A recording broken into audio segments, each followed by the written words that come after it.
Girl, Everybody it's packed out here tonight. Please. Follow the one line, please. I told you. IDs out. I need to see IDs.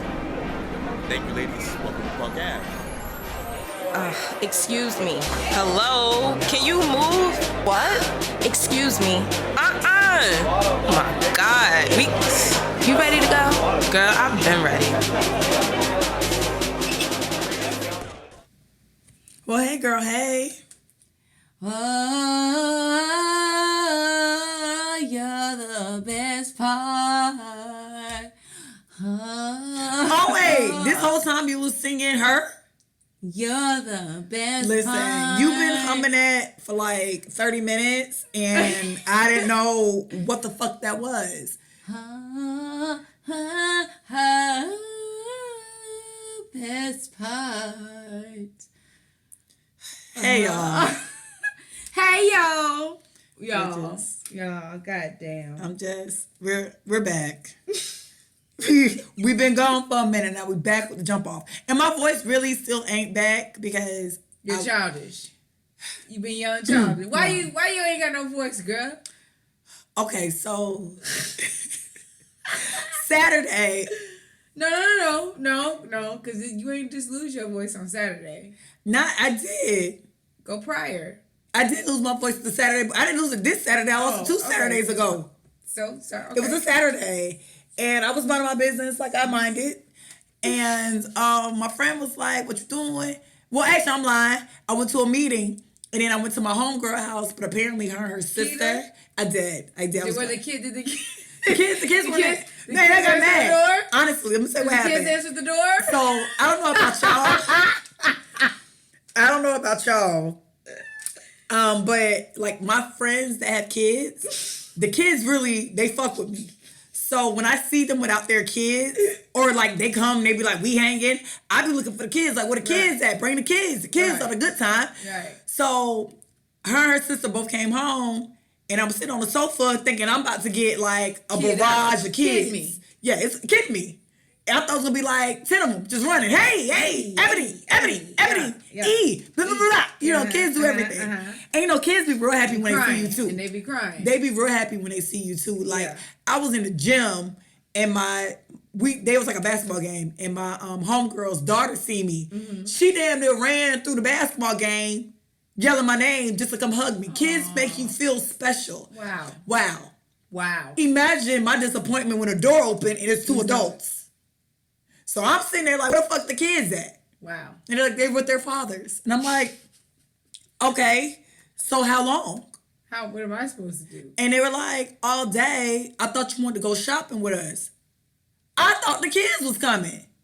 So I sat on the sofa and I said, entertain me, because the kids will entertain me right now. You go like that? No, basically, I felt like Iman in a Remember the Time video. Can my Pharaoh entertain me? So then, like, I'm just waiting. Nobody doing nothing funny. And I was like, wow, so you just wasted my fucking time. So this Saturday's a bust. Y'all lied to me. Yeah. This Saturday's a bust. Basically. Oh, but then my homegirl got the little, me and her daughter are like besties. So she went and picks her up. So I went shopping with them, but they went like parent shopping. Disgusting. Parent shopping is very like Ross, boring. Marshalls, Burlington. I ain't been to Burlington since I've been in middle school. That's school shopping. Right. So basically what we did, like every time we went to a store, I would find like a bar or like a restaurant. So me and like, we were taking like shots. Me and one of them were taking shots between shopping. So it was like, Ross, Cyclone Anaya's, tequila shots. Let's shop. Shot me.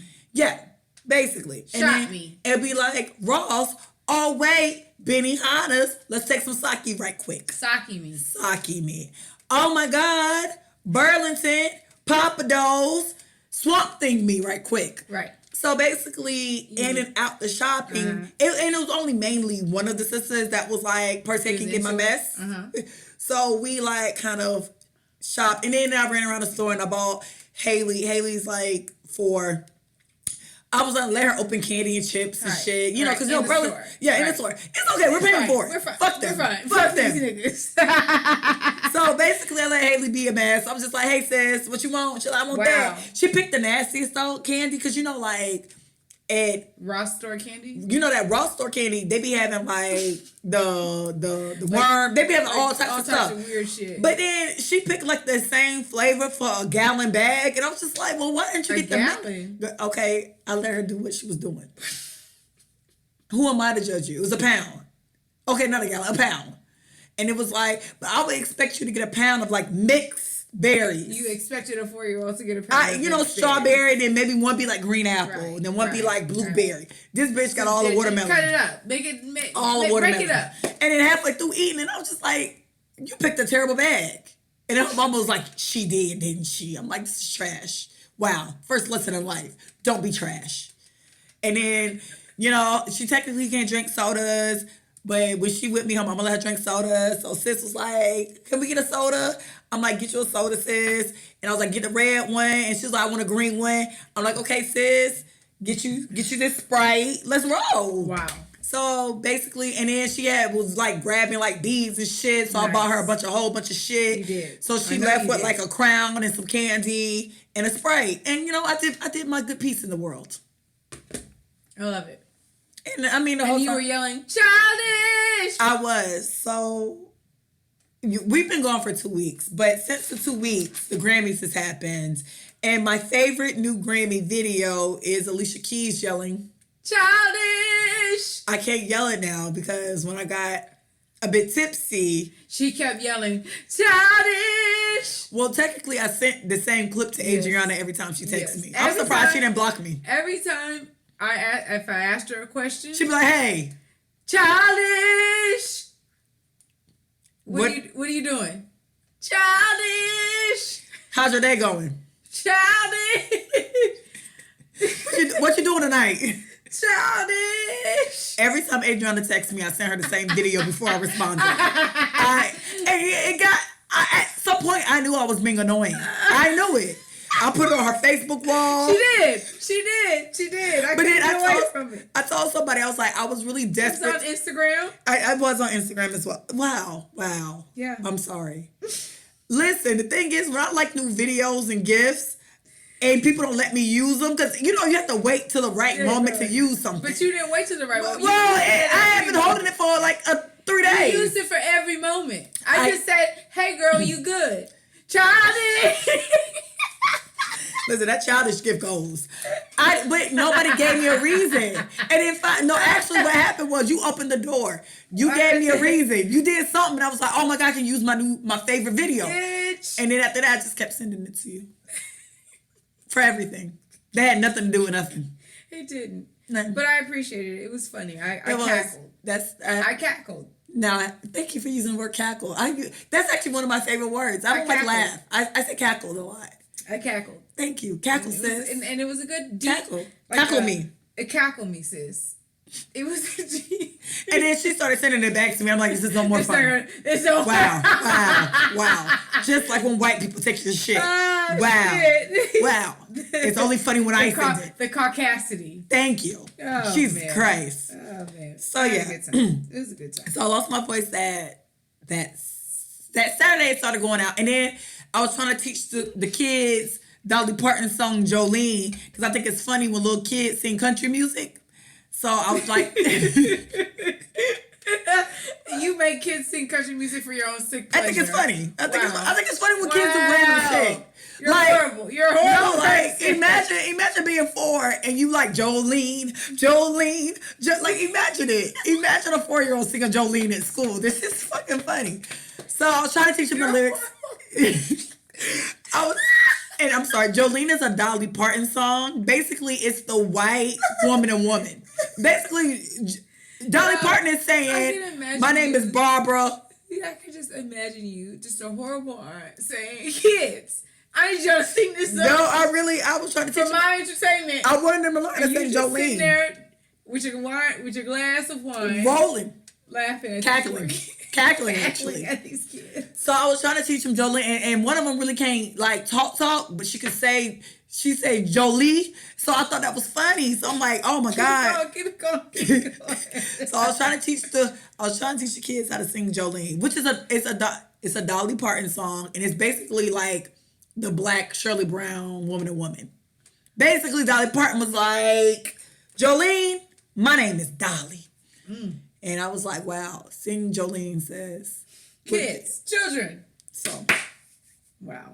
And then they got mad because in the car I was playing hood rap music. Because I played a lot of like Florida ratchet, but Haley was in the car, like, you know, she underage and stuff. Right. So then I started playing Barney, then they got mad. And I was just like, well, where do you guys want me to go? Where's the medium? Where's the healthy balance? All I know is Trina and Barney. Where's the middle? Where's the middle? Where's the middle of that? Yeah. And then apparently Beyonce might be the middle because everybody was okay with Beyonce. I was just like, wow. Okay. Wow.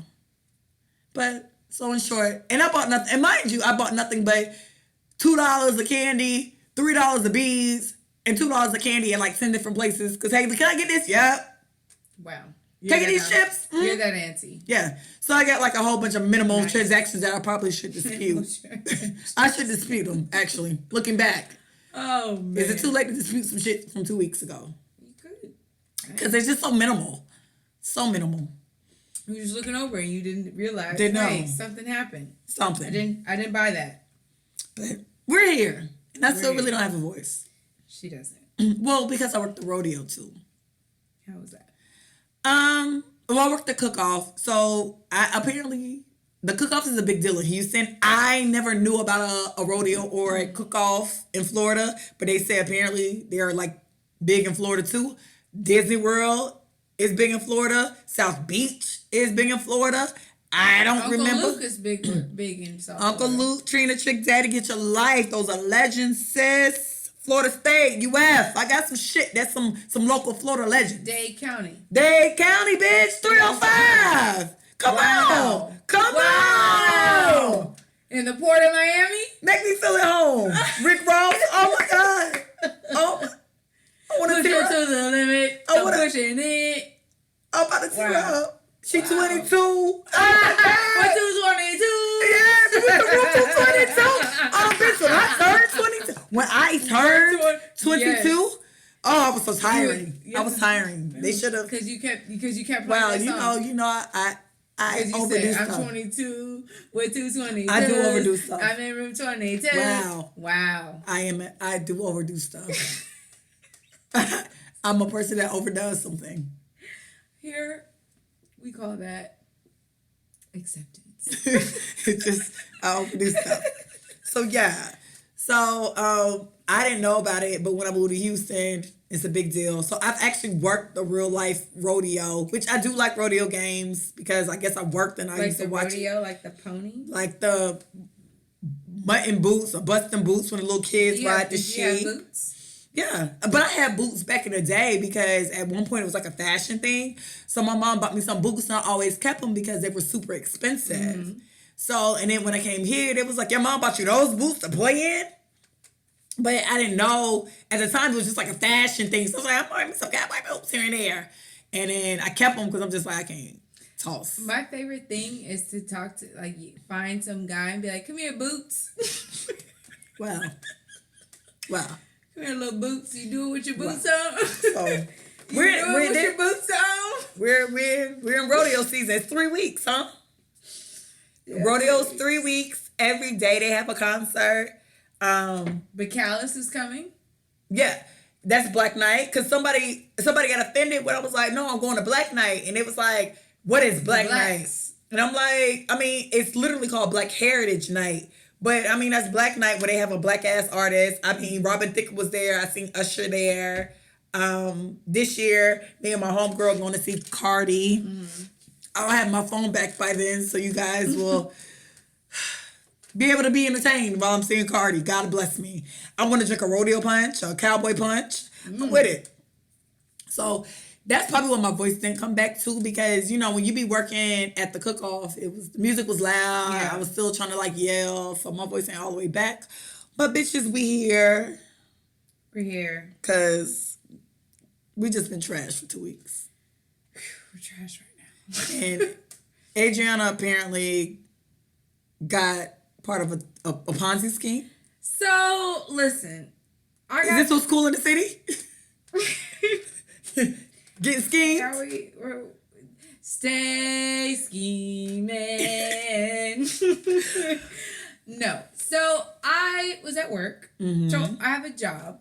Thank you. Update. Because, one time for the people, I was sending everybody to Miss Cool in the City. They would hit Recovering Party Girls up. And it was like, hey, does she still need a job? I was at Miss Cool in the City. Hit her up directly. I appreciate you guys so much because y'all have been DMing me. Thank you for not having my sis unemployed. Look, talking about my job is hiring. You guys are fucking awesome. Hold on. I need to find her name. Because she hit me up. Get my good sister a job. Find me a job, y'all. Help me out. Because I'm out here. I'm just trying to live my life the way God I can't go out with Adrianna because then I feel bad. How you go out to have drinks, but a bitch ain't got no job. So now it's like, I'll pay for it. I go to work. So now I feel bad. Hold on. Let me find my good sis. A bitch want an extra shot, but it's like, damn, if I get an extra shot, I gotta buy her one. Hold on. Because my good sis ain't got no job. Okay. So... Thug Sammy hit me up. Come on, Thug Sammy. Thug Sammy hit me up talking about we got some bartender opportunities at the Commoner. What's the Commoner? It's a bar downtown. Oh, come on, Thug Sammy. Can I get some drinks, sis? Thank you, Thug Sammy. Shout out to you. I appreciate you. I am gonna swing through to check it out. Just haven't been able to. Still looking for a job. Still looking for something else. I'm still looking for extra streams of revenue. I don't even think Thug Sammy's the one who hit me up. It was somebody else. You got to go to Recovering Party Girl stage. Okay, well, bless y'all. You know what? And I sent him to you. Bless me. Yeah. Because I'm looking for opportunities to grow. Give my good sister a job. So this segues into Miss Cool in the City. So y'all, so I received a position in working in restaurants as a manager.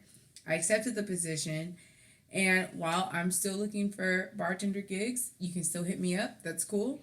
And nothing like fast cash. Nothing like fast cash because living check is it's tough. But wow, good times. When you get a pay, y'all. Good times that has the most depressing. Easy credit layoff. Yeah. Oh my God, scratching and surviving, good times, Jesus. Ain't we lucky we got them? Boom, boom, boom. Good times. Girl, good times is a terrible, that intro, them niggas is broke. Awful. So, so got this gig, right? And so I get a phone call. And I hello? answer. Barbara. I said, hello? What? Wait. No, I didn't do that. No, but when you get a number you don't know, you answer like a white person. I do.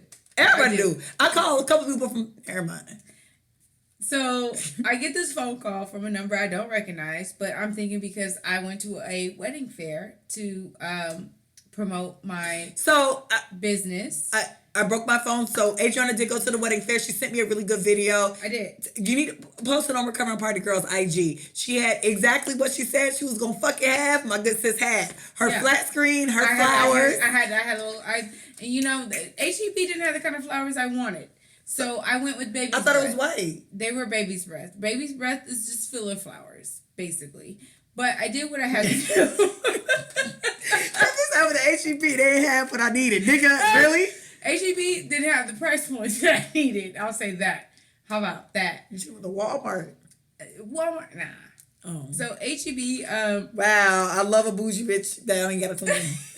Walmart, yeah, bitch. Listen. So because Walmart has roses and shit that are like purple and blue and. I don't like. I need to go to Walmart to get some groceries. If I'm gonna buy flowers, no. I was buying flowers. So if I'm gonna buy agriculture, I want it to be traditional. I don't want red roses. Bitch, not agriculture. I don't want, I don't want fucking roses that are purple or blue. Because I feel like Walmart dyes their flowers. Anyways, so I said, you know what? Let me just be classic. Let me be minimal. I'm going to buy baby's breath. Okay. It's cheap. What, and those are white? They're white. Yes. Okay, so that's the one I seen. Yes. They so, like long, right? They're Like a vine? long, and it was it Vine-ish. was pretty. It was vine-ish. Okay. I said, it looked for really aesthetic good. purposes. No, it looked really good. I said, let me just put it against the TV. Oh, that's as fine. the videos were looping. Okay. So, I did it for aesthetic purposes. But neither here nor there. So, I began my entrepreneur career. What is this? Go ahead. Anyways, so needless to say, I took a position as a manager at a restaurant in Missouri City, and I get this phone call. So again, I'm thinking perhaps maybe it's a client that saw my work and said, "Hey, I want you to film our wedding." Blah blah blah. No, all I get was, "Adrianna, hey girl, hey," and I'm like, "Hey, Ebony." No, it was basically, hey girl, hey. But I was just like, hey, and so because you guys, I went from an Android to an iPhone, and easy, watch it. I love a good Android. I loved everything about my Android. I still would have it to this day if it was working properly, but it stopped working. So I had to upgrade and, whatever. Wow, you were without a phone as well. I was without a phone for one day. Oh, okay, I'm going on 2, but go ahead. Oh, but so I got my new phone, and y'all know when you get new phones, you don't have contacts. And I hate contact shaming ass niggas that be like, you don't know who this is? No, I don't. Because I don't have your contact. Man, I got a new phone. your voice. And I'm you not sound like every other and I nigga that don't calls. recognize your voice. You sound like every other person that calls. And God damn it, these scam calls have been getting real clever. Yeah, because they be calling from my grandma neighborhood. They be calling from New local Beach. numbers. And it's like and I'm from okay, Florida, so when yeah. I see like New Smyrna Beach, yeah, you like, it's my cousin. Yeah, it's somebody. It's a cousin. They got a new phone or Nah. something. No. Do you have Nah. insurance? And one day I told that lady, they was like, "I speak to Ebony." I'm like, "This Ebony phone." I told her, I was like, "This Ebony phone." Yeah, so I had this for 3 months. Yeah, so this lady called. She goes, "Adrianna, hey, girl, what's up? Hey, girl, hey." So I was like, "Hey," and she rolling with it. And look, so she said her name, but she said it so fast. I was just like, "Hey, girl, what's up?" And she's like, "So I have this event." And I remember that we talked the last time, and I'm very much quoting what she said. She's like, "I have this event. I want you to be there." So when did y'all talk the last time? I don't remember. I don't even remember the time we talked the first time. Okay. But I'm thinking, in my mind, I'm like, okay, well, I don't want to be rude. So I'm just like, okay, well, hey, girl, what's up? And she's like, well, I got this event. It's on. Wow, you entertained her. Yeah, I entertained it. Because I'm thinking, I need a job. I'm thinking it's a sis. Like, sis, what's up? Like, she's like, oh my God, how have you been? Like, what have you been doing? And I'm like, no, bitch. She's like, what have you been doing? How have you been? What have you been doing? So I'm just like telling her, oh girl, I've been in transition. I gave it a host. oh, y'all friends. Y'all friends. So in my mind, literally thinking, okay, well maybe this girl is somebody from the health department, and I just didn't hear her name. Oh, you're talking your business. So I thought it was just somebody. So I'm just like, girl, I've been down and out, but now, no, I said I'm down, but I'm not out. Come on. I'm down, but I'm not out, sis. I'm out here just trying to make it shake. I started my videography business, and I'm managing restaurants. Oh, you talking? Talking. Restaurants. Talking. Oh, with an ass. Restaurants. With an ass. Restaurants. With an ass. Videography business. Yes. Bitch, I have a production company. Come on. So she's just like, wow, oh my God, that is so good, girl. Well, it's February. I got this event. It's a Black History Month event, and it's about financial freedom. I'm gonna send you. Wow, financial freedom is the key word, but go ahead. That's the key word. Don't trust no bitch who say financial freedom. Fuck that. So I said, well, send me the info. She's like, girl, it's on Sundays from 3 to 5. I want you to be there and invite. You got dressed up. She said, invite as many people as you want. It's an open thing. Why you invite me? I need financial freedom. Bitch, because it wasn't that type of party, okay? Oh, let me get into it. You don't have financial freedom? No, it's not that I don't want you to have financial freedom. It's that I just don't want you to be involved in a Ponzi scheme. Okay? I ought to cut up. I ought to cut up at that function. Because, so, today was the day of the function, right? Mm-hmm. So, she sends me a text and says, let me know when you get here.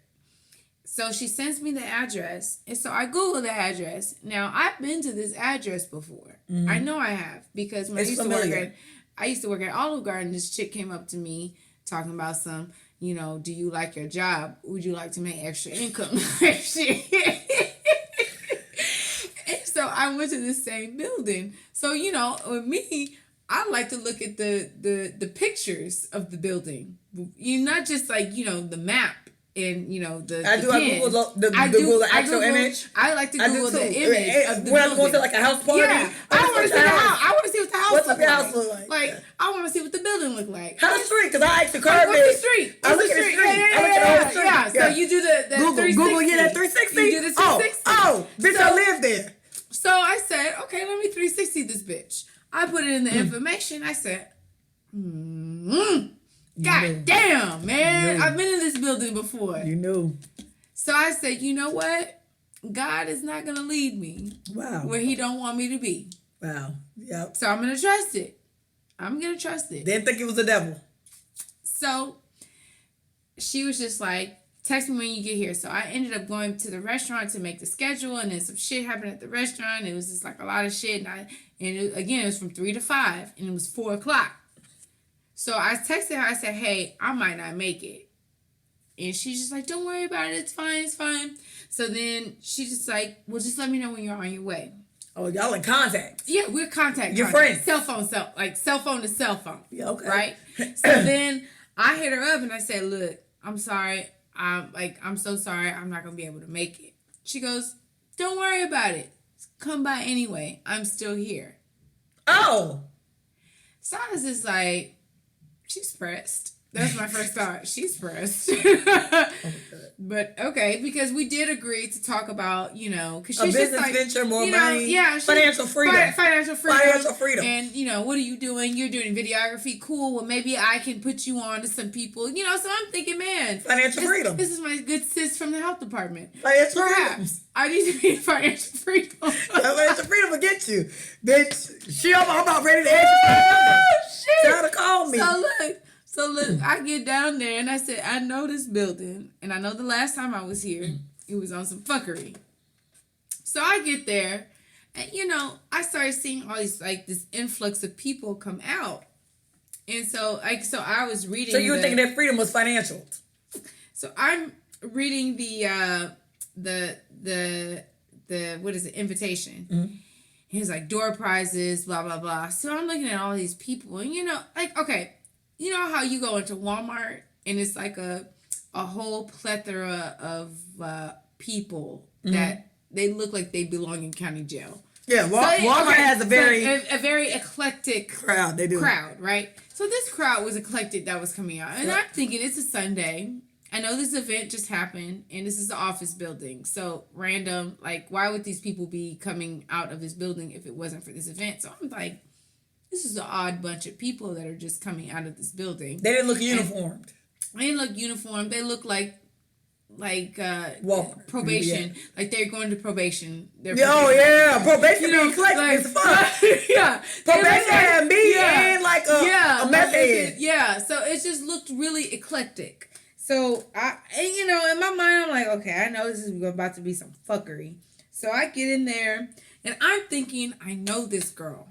In my mind, I'm thinking, I know this girl because she really talks. On site. Because she talked to me so familiar. Like, she was so familiar with me. She said, Adrianna, hey, girl, hey. Like, she was familiar. This is the podcast. Like, something. And so I'm thinking that the only reason why I even went there is because of that conversation, where she was so, personable. So, and I'm thinking I know I changed my number. In 2013, I know I changed my number. And I didn't change my number. And I wasn't working at Olive Garden then, because I remember that bitch that came into Olive Garden trying to get me to switch jobs. That was before 2013. So I know I changed. I'm really trying to put it together as I'm riding up the elevator. Like, I know it's not no scam. I know. I got to know this bitch. Maybe it's somebody from the health department that I talked to in conversation and she liked the way I talk. You know, we're friends, right? Get up to the elevator, walk through the door, and I'm like, damn. Okay. You know this is it. This is so it just says like financial solutions. So you just clacking because she had on some gold heels too. And she comes out. She's like, Adrianna, hey. Oh, she knew who you were by face? No, because I didn't know her. But she knew who possibly knew me. But she didn't. She called because I was the only person that came in that said I'm on my way up. Oh, you texted telling you? I texted her. I said I'm on my way up. Oh. I didn't text her. I was there, but I just texted her. I'm on my way up. She goes, Adrianna, hey girl. Then she gives me a hug, big old hug, and I'm like, was she white or black? She's Hispanic, and I'm just looking at her like, I'm trying. Okay, where do I know you from? I'm trying to figure it out, but I don't. When I tell you, I get into the office and I said, damn, I know what time it is.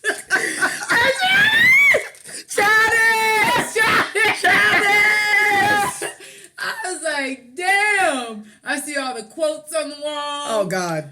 And then she goes, so, tell me, like, about, like, your business. Like, so you do videography? Like, okay, so tell me what you want to do with that. Like, would you like to make $500 to $1,000 extra on income? How you do that?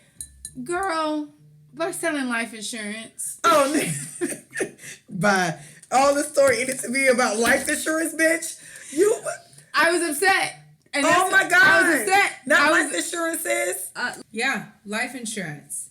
And then, like, the bitch was, like, building diagrams, talking about this is the foundation of the house. You know what the house is.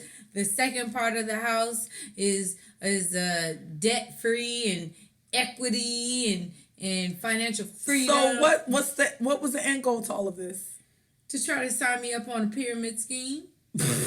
I mean, what was the actual pyramid scheme? I don't know, but I didn't stick around and ask no questions. And then she was just like, do you know somebody that may need some extra income? I said, no. I don't know nobody. You just out of cuss ass out. You should have sent me there. You know, and she was just like, okay, well, fill out all this paperwork. I said, I don't got time. That's when you started calling me. I was like, man, I gotta go. Oh, I thought you was actually asleep. That's what I was telling you. I said, no, I was in this bullshit ass meeting. You should put me on speakerphone. You should say I want a Ponzi scheme. I was like, bitch, get your ass up out of there. Because she was just like, does that make sense to you? No. Do you think? I was like, financial literacy makes sense to me.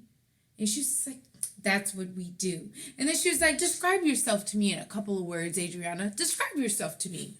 And I said, I like people. Why are you entertaining this? Because I was there. And she gave me a bottle of water. So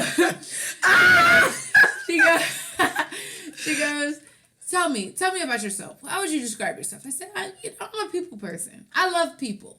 I love to help people. I'm a problem solver. She goes, Adrianna, those are the kind of people we need on this team. But in my head, I'm just like, bitch, I know y'all didn't. I know you didn't. I said, bitch, I ain't trying to be a part of this bullshit. And she's like, what I do? She goes, I train and I develop representatives. Okay? I can't. She goes, my representatives make from, no lie, Adrianna. Listen, no lie, $500 to $1,000 a week. Okay? Now, we could all use that kind of money. I said, bitch, you are scamming me. And I know you are. I said, this is nothing but a scam. And then she goes, you hear those people over there? That's a training to get your license to do financial, financial something. And she was like, we do those all the time. She was like, I want people on my team that are going to make money, that want to make money. They be sounding just like that scamming. They be like whisper yell. Yeah. That whisper yell. Mind you, we in a closed off fucking office. It's a whisper yell. The doors closed. Don't trust nobody that can whisper yell. And then she ain't got her name. And that's how I know, because her outfit didn't match the decor of the office. What was that decor of the office? It was real it was a lot of quotes and a lot of plants. No, what was her outfit? Paisley print. Oh. Nah, but when you can whisper yell properly. And she's just like, Adrianna, like, my reps make at least, like the leadership role. So it's just like, it's 3 roles. Okay. No, it's She's always like, it's tiers. It's 3 tiers. It's right? always tiers. It's 3 tiers. It's the representative. Okay, it's just for the people that want to work part-time. And then, Oh my God. it's the leadership. Those are the people that want to make the extra money, but they don't want to. They don't want to go the extra mile, and that's okay. Okay. You need tears. You need tears, that's sis. okay. I don't want to pressure anybody to make to be the VP, but I'm looking for VPs. Adrianna, I think you have that. Hype me up, sis. Hype me up, sis. Sis. She goes, hype me up. She said, "You said it. You said it yourself. You're a leader. You're a leader." Your words, nigga. Your words, nigga. She said, "You're a problem solver." Solve them. She said, "You're a people person." That's what I'm looking for. You are. You are. I'm actually sold. What's her number? She goes, "So how would you feel? Like, what would?" She's like, "If you could pick, you pick. What do you want to do?" I'm sold. From representative to VP of CEO. Some shit that she said. I want to be the CEO. What's her number? I'm about to call her. I said, what's his name? Aina? Oh my God! Christina. Sam. I said, I want to be VP.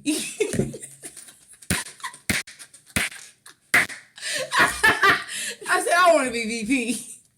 I'm a top dog. She said, that's what I like to hear. And then I started calling you, ruining it. Oh my God! I said, you can't. I said, no. When you started calling me, I said, I gotta go. I gotta go. I said you. Wow. Because she was just like, fill out this application, and we're gonna talk. And me she calling you said, from Facebook. And she goes, you said you were off tomorrow, huh? You're off on Mondays? I said, yes, I am. She said, great. We can finish this tomorrow. We can get this done tomorrow. I Facebook called you and saved you. In the nick of time. Because I said, I gotta go. Wow, I need y'all to understand. Miss Christina, I gotta go. Wow, my friends called me from her Dell computer. I gotta go. Her Dell computer's calling me. She said, hello. So, listen, y'all. I guess a lot of people don't know. If people save their phone number to Facebook, you actually can call them like through Facebook. Does it show my name? It does. Does it really? It says Ebony is trying to call you through her laptop. Everybody.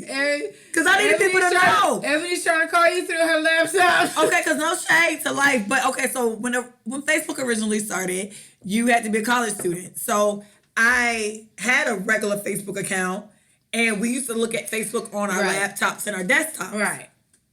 Time happened, life happened, technology happened. Right. We all got cell phones now. So to look at Facebook from your like desktop at this point is like murder she wrote. Yeah. So like how long it took me to find the people, like I just got lost in space trying to like navigate Facebook. But if you do navigate Facebook, I found out because like a nigga tried me and then my homegirl called him through Facebook and that's how that happened. So yes, you can call people through Facebook and you know, I called Adrianna. And from your laptop, apparently. From my laptop. And you can FaceTime, because I FaceTime my brother today. He was like, you got your camera up? I'm like, yeah. So me and my brother FaceTime. Nice. I definitely hit Adrianna up. She laughed at me. I said, hey girl, my phone broke. I said, what you calling me from? She said, my computer. It tickled me pink. I ain't gonna lie. You did that shit tickled me. Because you were just like, I'm calling you from a laptop. Voice going in and out. Hey girl, I got a phone. But I'm in, sis. If you hit me up, message me first. But she did. She helped me out today because I was in a corner. I thought you was asleep. She kept cornering me in, talking about we need people like you on the team.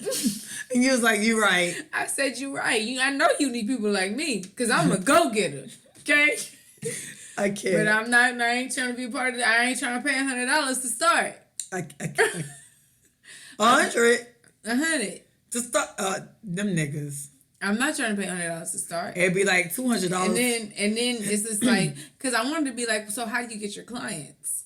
Like, if all these people need financial advice, where do you get your clients from? And how do you make your money? Because she said this is the $1 billion company. Well, how the fuck? But you know, I heard Nutra system is a Ponzi scheme. But I'm just like, there's a whole documentary behind that. But I'm just like, okay, so if, and then she's like, and don't worry. The consult, like, she's like, we're not charging people. Because it's like, what do we do? We're a financial company that's going to charge somebody to get other people's financials how the fuck you charging so me? I'm just like thinking, okay, so if you're telling me I can make $500 per family, that seems legit, right? But like, how does one get that? Because I can tell, hey man, you need $250,000 worth of life insurance. You need to change that your fucking, what is it? Your retirement. Mm-hmm. You can change your retirement. You can invest into this. Like I can say all that, but at the end of the day, how does one get the money from the customer, which is like, it was fluff. That's how I knew shit was fucked up, man. When I knew that building off by the Waffle House. Nah, Waffle House is a telling. Fuck that. That building by the Waffle House. So that Waffle House off Hayes right here? Yeah. There's a building with silver. It looks silverish. No, trust me. It's a scam center. Let me tell y'all. It's a scam center because as soon as you sent me that address and I Googled the picture of the building, I said, man. I'm not above Waffle House. I've definitely eaten some. I've eaten Waffle House. I definitely get me and technically we probably should have ate some Waffle House tonight instead of because them white onions wasn't hidden. Yeah. I would hit a Waffle House in a minute. But in the grand scheme of breakfast, late night junk food, Waffle House is bottom. It hits. It's bottom line. As long as they wear gloves. IHOP, Denny's. Denny's, IHOP, and Waffle House. And Waffle House, IHOP, Denny's. Have you seen the people that work at Waffle House? Have you seen the people that work at Denny's? Nah, Denny's and from the Florida I'm from aren't terrible tyrants. I've been here in Houston. Nah, ain't that many Waffle Houses here. I know, but the one over here is alright. As long as I remember when my roommate boyfriend was gonna rob. Remind him to wear his gloves. Now my roommate boyfriend was gonna rob a Waffle House at one point. That's what I know. I don't trust Moes. He was about right, and he knew somebody was gonna let him in. Shit. Neither here nor there.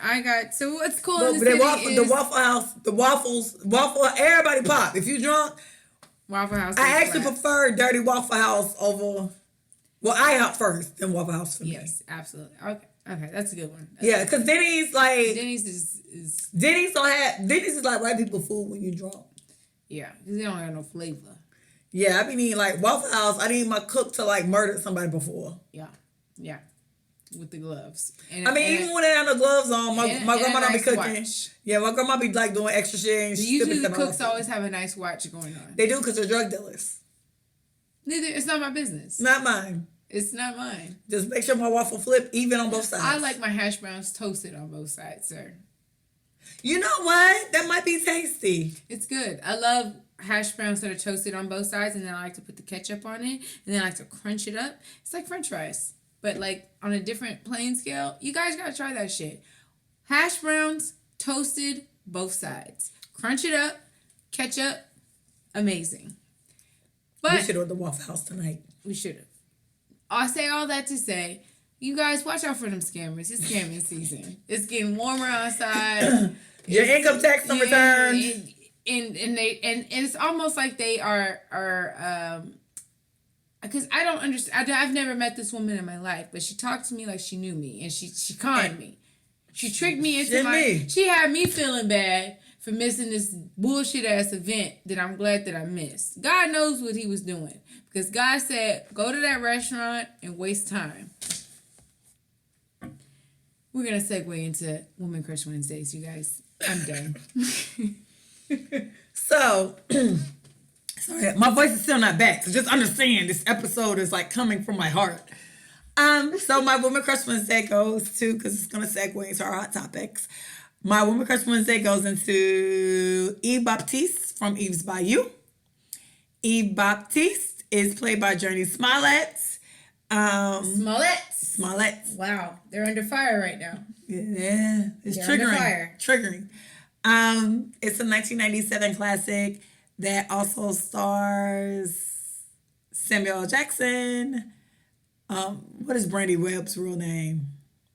Lynn Whitfield, Megan Good, and actually Journey Smollet's little brother, Jake Smollett, plays Poe, who also is her little brother in the movie. So Eve Baptiste is my Woman Crush Wednesday because she killed her daddy at 10. She's a middle child. The whole movie, you think she has like this middle child syndrome because her sister Cecily is basically her daddy's favorite, and Poe is the mom's favorite. So Eve kind of goes through the movie as her aunt's favorite, but her aunt is like a voodoo priest because this is set in like the 1960s in like Louisiana. So her aunt is apparently some voodoo priest. Apparently it all comes like down their pipeline. So Eve has the same powers as the aunt, but throughout the movie she's not quite sure she has the powers. And then Eve was also named from like the woman who came up with like some voodoo magic or voodoo medicine to help the slave owner survive an illness. So when he survived the illness and he bore 10 children with her, he gave her lands and freedom. So they named Eve after like her ancestor that like did all, popped her pussy for a goon with some Robitussin, in a sense. So like the movie is like super, like Eve's Bayou has always been interesting to me anyway because it shows like the freedom you can give kids. And I don't necessarily, because I know a lot of people like, I know this is a segue, but growing up, a lot of people don't let their kids do a lot of stuff. Yeah. And then like when I started hanging out with like island people when I was in high school, like they always had parties, liquor was in abundance, and everybody I knew from that era, they not like fascinated with vodka, they not fascinated with tequila. They all were kind of like sipping cups from like middle school. And so it was like the same thing in like Eve's Bayou because the scene opens up with them throwing a house party and like their mom comes to them and was just like, hey, are y'all drunk? Are y'all sober? And she's like, yeah. And she's like, barely. And so like their whole family dynamic is like the rich black people in town. Mm-hmm. But then the dad's this doctor who's literally sleeping with the whole neighborhood. Nice. As they normally do. No, because Victoria Rowell, and she was on Woman Crush Wednesday, I think that last time. She's in a movie, and so he goes to check on her, and she's like, can you give me something for the pain? And then he was like, yeah, but he closes the door on Eve so, like, he could tend to her or whatever. So he's literally fucking the neighborhood. So at this whole party, Eve see him fucking somebody. She goes and tells Cecily, who's like obsessed with their daddy. And Cecily's like, no, you dream that shit. Y'all, it's good. Daddy ain't fucking off her mama. Life goes on. The movie keeps going. You realize like the daddy really is fucking off on the mama. The mama's super unhappy because the daddy fucking off on the mama. And then like you realize that Cecily has like this unhealthy like attraction to her daddy.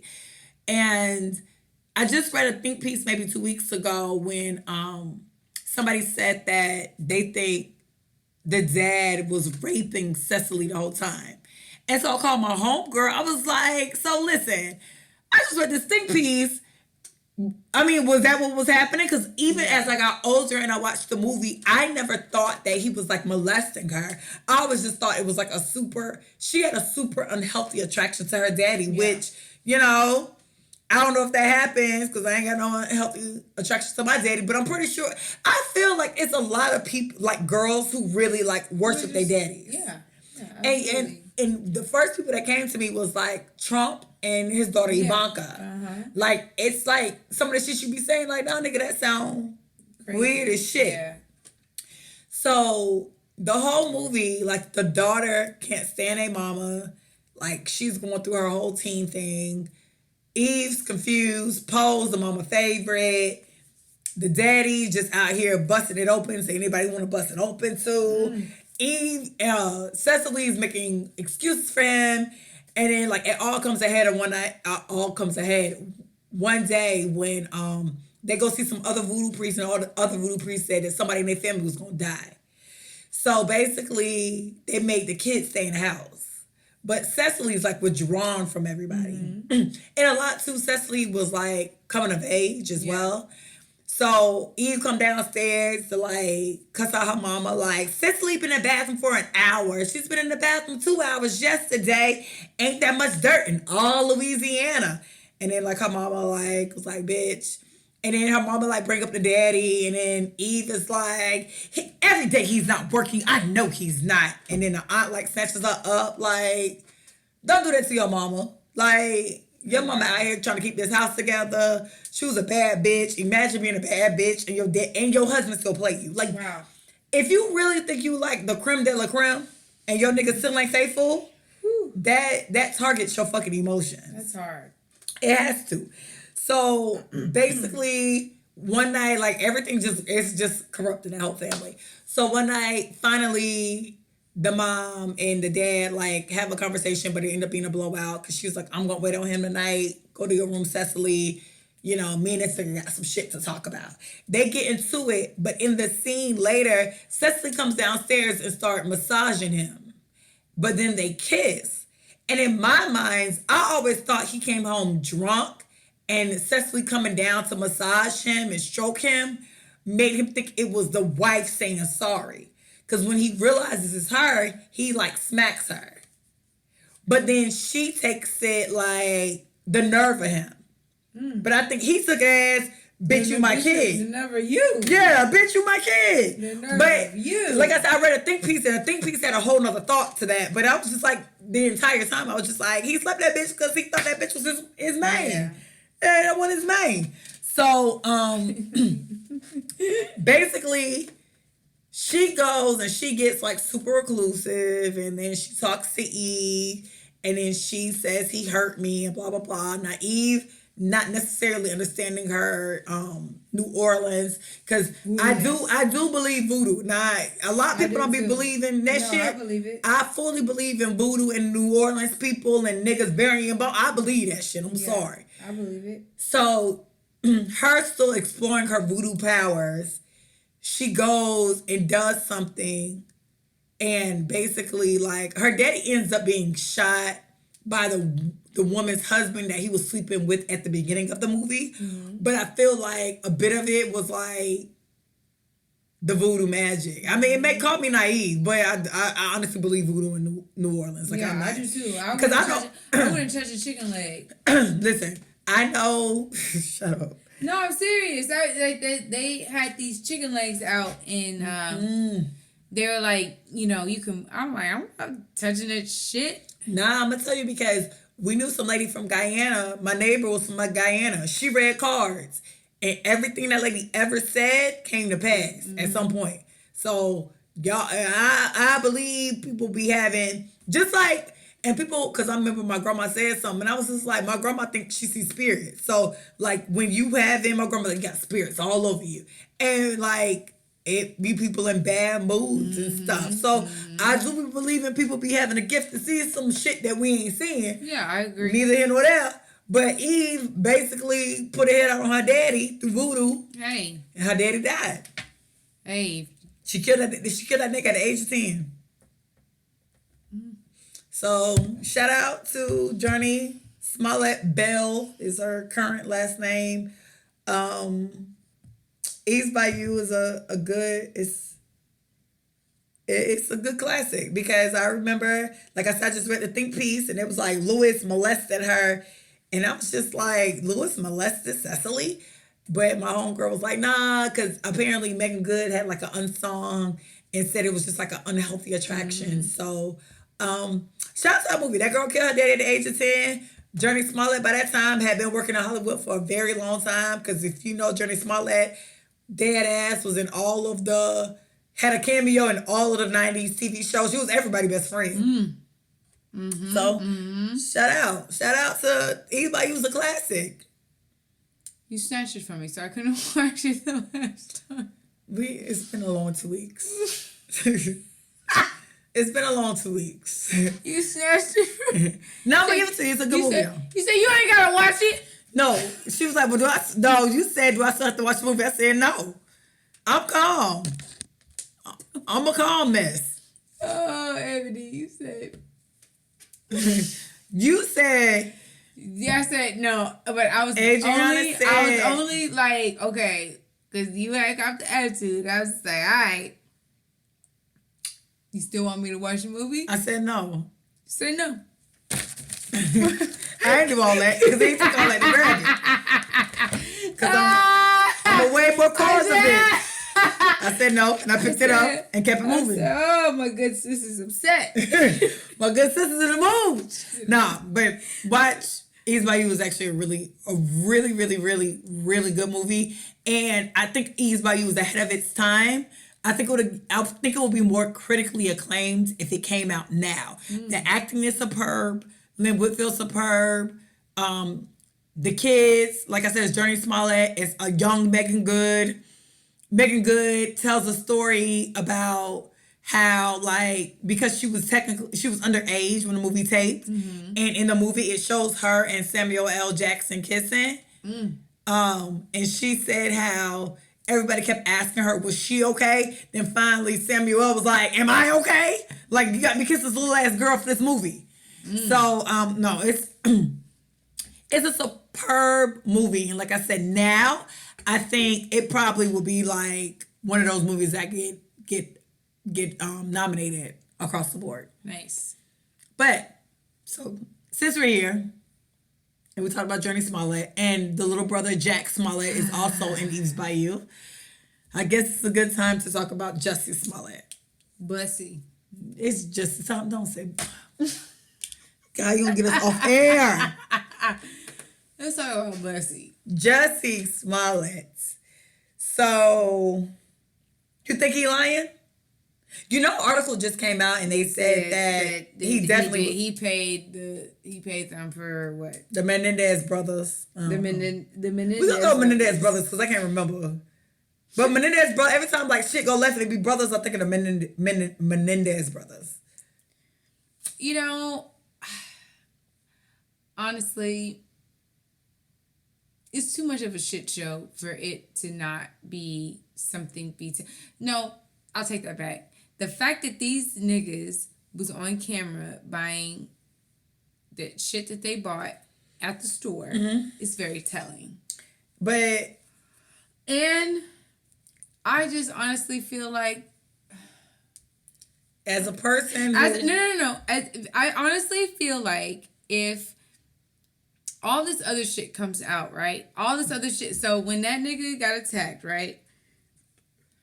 Something else happened. And we got the video surveillance footage of that shit popping off before the Bussy Smollett. Jussie, Jesus Christ. Before Bussy Smollett, right? You won't disrespect them. I used to watch that TV show on our own. And I feel like, why didn't we get the footage immediately like we get the footage for everything else? For me...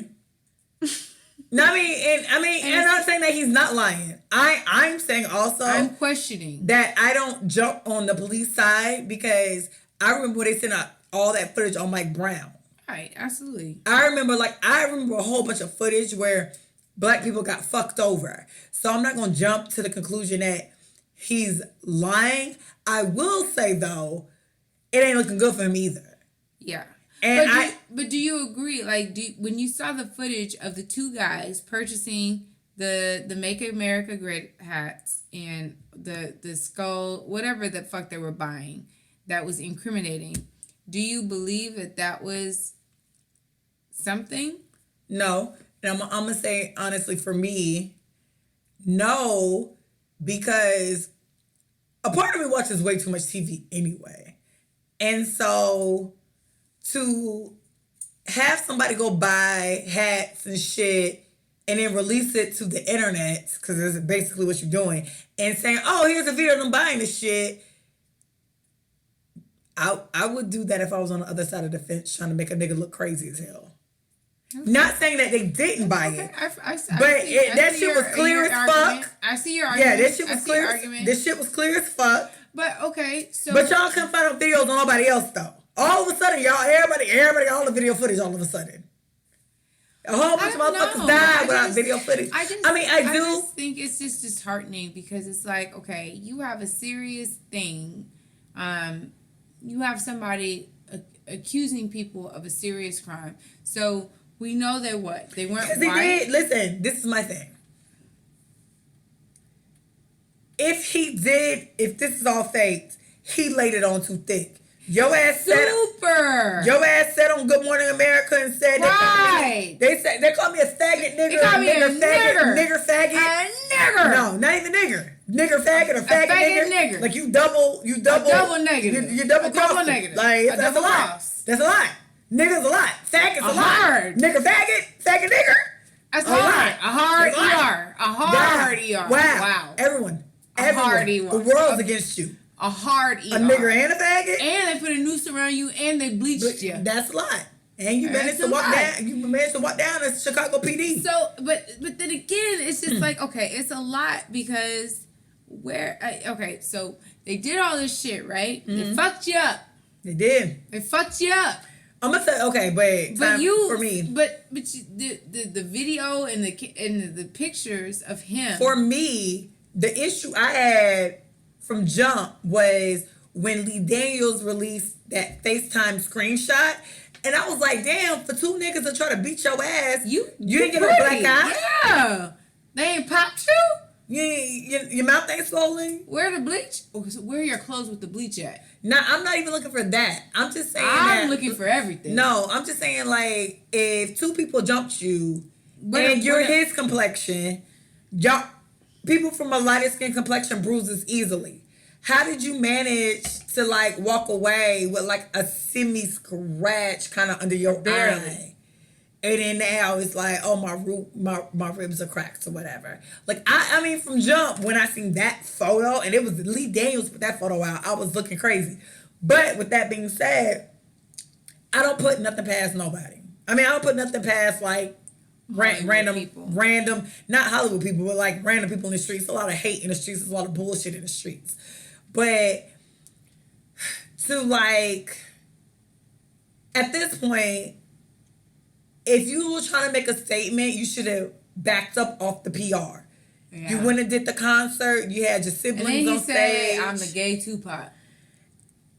I took it as a joke. A lot of people took that literal. I took it as like a joke, but a lot of people took it literal. And then for you to also like be on Good Morning America, crying, giving a whole performance. Yeah. You laid on a lot of layers that was very thick, and you brought up two things that you really can't say at this point, which is nigger. No, three things. Nigger, faggot, and that red hat. Yeah. Something about that red hat, yeah. You tied in too much, so people are going to dig. Mm-hmm. So I would, like I said, I seen an article that came out, and it said that he definitely didn't pay those guys for that, whatever. I would hope he didn't do that to like his family. Yeah. Because like I was reading a lot of people, and there was a couple of people in Recovering Party Girls comments when I posted, because listen, I've been following the Smollets for a very long time at this point. They had a whole ass show on ABC called On Our Own, which is basically the boxcar children. Like, their parents died, but they had an older sibling that could take care of them. Because he was like 18 or 19. He was like 18 or 19 at the time. Mm-hmm. So he was trying to like keep everybody in the house, but not let DCF know that they didn't have no parents. So the kids used to go to school being extra, acting hungry. So DCF used to show up every week, and he thought he was gonna lose the kids every episode. But it started all the Smollets. The niggas was the boxcar children. It's like 5 of them or 6 of them or whatever. A gorgeous family, by the way. So yeah, they had the show. So I used to watch the show. The show got canceled after one season, but I watched the show even then. I think it was on ABC at the time. And then throughout their careers, Journey might have been the most recognizable one because she stayed acting, but all the other siblings have done well for themselves in Hollywood on other avenues. So what I don't like is the fact that because Jussie did this, y'all are now like dragging a family that has been in Hollywood longer than probably half of y'all been alive. Wow. And like the idea that if you're not on the Shade Room, that you're not famous is like a weird concept to me. Because it's a whole bunch of motherfuckers that's out here living their life and doing their thing in Hollywood that never makes the Shade Room. And to be quite honest, don't want to make the Shade Room. Yep. So, like, the nerve of y'all to be like, the whole family's bums and what the family doing with them niggas been living in fucking Calabasas, minding their fucking business. Leave that family alone. That what Jussie did does not have nothing to do with his siblings, his mama. Their dad died maybe like 3 years ago. Has nothing to do with nothing. If Jussie took it upon himself to be a mess, you don't want to be blamed for your siblings' bullshit. So don't do that to the rest of them. Especially when they don't bother nobody. When they done had cooking shows. They've been on the Food Network. They got a show on OWN. They've been on TV One. Y'all really think everybody needs to be on the Shade Room to be fucking popular, and that's the weirdest shit to me. That's negative facts. Yeah, that's that new girl shit. And if you one of them new girls that think that shit, don't listen to this podcast for real. Cause that's not accurate. Yeah. How many social media followers you have is not conducive. It's not depicting of the type of person. Yeah. And you know what? Cause Julia Roberts was just on Ellen, and they were like, "We need to get your followers up." It's like, no, that's Julia Roberts. She made my best friend's wedding. Bitch, that's enough. Pretty Woman. Pretty Woman. No, Pretty Woman. My best friend's wedding. Pelican Brief. Like, listen. Aaron Brockovich. Bitch, talk about it. Wow, whole legend. Wow. She actually had she don't need followers. Still Magnolias. Have you seen Still Magnolias? Did y'all watch that bitch die at the end? Have you seen My Best Friend's Wedding? Did you see like, Kimmy? Kimmy? They forced the orange juice down her throat, down to Still Magnolias when she was getting her hair done because she was having an attack. Oh, and then to have a baby and die? Oh my God, emotional. She did Eat, Pray, Love. She played Elizabeth Gilbert, the renowned author of Eat, Pray, Love. She got Elizabeth Gilbert to co-sign on her fucking book to play her in Eat, Pray, Love, the movie. Julia Roberts, legend. We don't do that. She don't need no followers. She almost died in that nail salon, that hair salon. They poured orange juice down her throat. Only to say that she wanted to have a baby and still fucking died at the end. Wow, Still Magnolias. Wow. Julia Roberts. Still Magnolias. Wow. It's been a minute since I thought about Still Magnolias. She said she didn't care if she died. She wanted a baby that bad. Oh my God. Julia Roberts is a queen, and we will not have any type of toleration. She just wanted to have a baby. We're not tolerating any type of slander. A baby. Erin Brockovich. She had that tank top and that bra out. She really was wearing that white tank top and them Howard titties. It was a lie. Erin Brockovich was a lie, but my bitch got shit done. Wasn't it like bad water? It was French. It was something like that. No, it was like a chemical plant. Yeah, it was some shit. Yeah. And she had her French roll with the pin in it. Wow. No Julia Roberts slandered. Ever. They really forced that orange juice down her throat in that hair salon. And that girl really said, I want to have a baby. I don't care what happens. She died, y'all. That bitch died. Emotional. She said, I love Michael. And I'm going to mess up this wedding. She was trash. She was trash. She was trash. She was trash. My best friend's wedding. She was trash. She didn't get her ass whooped. She was trash in it. I don't know what to do with myself. I don't know. Listen. I used to do Cameron Diaz. Everything. She could say Cameron Diaz, bitch ass. But no. So, like, Lena in general, just leave. Everybody don't want to be on this shit. Just leave Bussy alone. Jesus Christ. Just honestly, leave that Bussy alone. Just let life play out. I just don't have much to say because I just don't like the dragging of that man family, and that man family ain't got nothing to do with nothing. No, just leave him alone. Let him. Journey Smollet gave me Ease by You, Underground. She had 1,000 cameos on Full House. Leave Busty, y'all ain't gonna do that. Leave Busty Smollet alone. Jake Smollet cooks. Go to his website, jakesmollet.com. That nigga cooks down. I used a couple of his recipes. Come down to the ground. Just because they're not on the shade room don't mean they broke. Y'all gotta stop thinking everybody on the shade room make money. I really want y'all to know that y'all favorite reality stars are fucking broke. And the second they go off the show, that's it. They broke on the show. But, neither here nor there. So, we missed the Grammys. Childish! That's the best part of the Grammys. What did you think of J.Lo's Motown? I think she should have sat there and ate her food.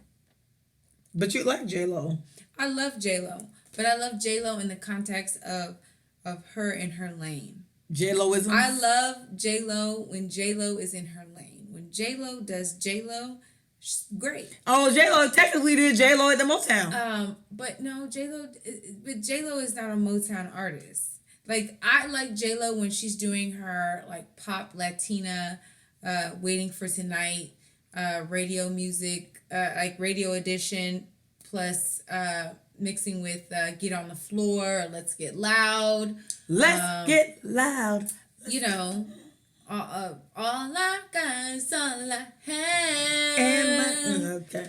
But, and again, so I was watching some Ashanti stuff on YouTube, and I realized, wow, J.Lo really fooled me with Ain't That Funny. J.Lo fooled y'all on Play, too, because, Christina Milian sings the song Play. Play. Come on, DJ. That's Christina Milian. Wow. And see, I didn't know that. But, but I at the end of the day, I still love J.Lo. And the fact that she can, Ashanti can play get some my coins. Fucking song. Yeah. The fact that she can still get coins from different singers, that's great. Whatever. But to play Motown, to play some legendary shit, she should have sat her ass down. She should have, I feel like she should have said, again, because that's just somebody said, well, we're going to get Mary J. Blige to sing some Selena songs. My thing about J.Lo and Motown is J.Lo gave a J.Lo performance for Motown. Mm-hmm. And when I see tributes of other artists or whatever the case may be, I like it to be a little bit of them. And maybe if you have if you have something specific about you, if that shines through, that's fine. But the general consensus is the artist or the genre or the person or the label. My problem with J.Lo was that wasn't different from the same performance she gave at MTV or in Vegas. Right. When she got the award at MTV, the Michael Jackson video, whatever. Vanguard Award. It was similar to that. Even the costume changes was similar to that. No, because that was the same shit that she had in Vegas. Yeah, because she started with kind of what she thought was Diana Ross outfit, but then it changed into a bedazzled bodysuit. Right. It's always a bedazzled bodysuit. Yeah, and when I see a tribute from somebody, I want to feel familiar with the person. Wig. I want to see a wig. I want to see Baby Love. Yeah, I want to feel very familiar with the person. Yeah, and then on top of feeling familiar, when I see a tribute, it should make me want to go listen to that artist's music. Mm-hmm. I didn't feel that way. I kind of watched and I was just like, oh, all right. But, and then I didn't like the fact that it felt very like Alicia Keys was thrown into that performance because there was so much backlash. So it was like, well, throw more black people in. So Alicia, get the blacks. Get some more blacks in there. Yeah, Alicia, you just gotta sing these 2 lines. You're good. You can come right back on stage. Do a chorus and a vocal. You're good. A chorus and 1 line. Yeah, you're good. That's it. And that's what it felt like. And even though I know Neo is on Motown, it just, him performing that random song so she could dance on top of the piano was weird. And then it's a lot of alive Motown people who have been on Motown. Mm-hmm. So you could have just found people who were on Motown. And I remember because they asked Toni Braxton on the carpet, which I'm still sad she didn't win a Grammy for Long As I Live, but whatever. They were like, well, who your favorite Motown artist? She said me and Babyface. Because she said Love, Marriage, and Divorce came from Motown. So it was just like, damn, y'all really could have just had Babyface and Toni do like Tammy Terrell and Marvin Gaye. Two people who can vocal. Coulda, shoulda, woulda. But, you know, at the end of the day, a lot of those award shows, and when I say those, I mean not the Soul Train or the BET Awards or the NAACP Awards. A lot of those award shows need to, like, cater to their demographic, and black people aren't their demographic. So that's why, for me, like, I watch the BET Awards every year, but the BET Awards are annoying to me because I don't want to see everybody who's on a shade room at the BET Awards. I want to see legendary black people who've done so much in the community being appreciated. And the only award show that still fully kind of does that is Soul Train and NAACP. But I don't really like NAACP awards because they don't have no performances. Yeah. They used to, too. I remember growing up, they had performances. But, you know, it just made me realize that we need more black shows that cater to black people, that black people attend. Because that's a problem, too. Back in the day when I used to watch these award shows in the 90s, like Lady of Soul and NAACP and all that, everybody showed up. Whitney showed up. Janet showed up. Michael showed up. Dionne Warwick showed up. Natalie Cole showed up. Boys and Men showed up. Jussie showed up. Everybody showed up. I feel like sometimes with black award shows, and I don't know what's the disconnect, because BET started really good. BET had Halle Berry, Oprah, Janet, like all in their first couple of years. I don't know how it goes down so quickly with just regular, smegulars. But because they have regular, smegulars. But everybody's still trying to make the shade room in TMZ, so a lot of that happens with that. Right, people want to be social media famous so fucking bad, it's ridiculous, and that brings me to BET. Y'all really tried Nicki with that post about like niggas is drag. What they said, like when Cardi won the Grammy and they kind of like and took a shot at Nicki. Yeah. That's rude as shit because once again, y'all have her at y'all award show every year. Y'all have given her the same award even when sometimes I don't think she deserved it every year. Like, but y'all so busy trying to be like these social media people. When it's BET, you should have enough stuff in your archives that you should be able to give us different videos, different interviews, different everything. Something. Like, BET been around forever. But yet y'all taking random shots like a regular blog site. Like, it's fucking weird. Social media got so fucking weird. Agreed. You are you gonna bail out Robert Kelly? So I had a debate with somebody today. Oh God, you defended R. Kelly. I'm not defending R. Kelly. Okay. But I'm looking at the two sides of the spectrum. Coin. Excuse me. So I know that in this person he is of the industry. He is booked R. Kelly for concerts. Wow, booked and busy. He's booked R. Kelly for concerts, and we got into a debate because we talked about. He's asked me the same thing. He was just like, "So, he bailing Robert out?" And I was just like, "Man, fuck that nigga. He done did that to them kids. They was 14." But then he also painted the picture. He was just like, you know, I've seen where women throw themselves at him. I've seen where women are lined up to have sex with him. Regardless, and he was like, you know, and we've seen the documentary where that girl says she was 15, 16 outside of his trial, and she dressed older than what her age was, and I get it. Like, I'm not excusing his behavior, but we also... Wait, what? I'm not excusing his behavior. Mm-hmm.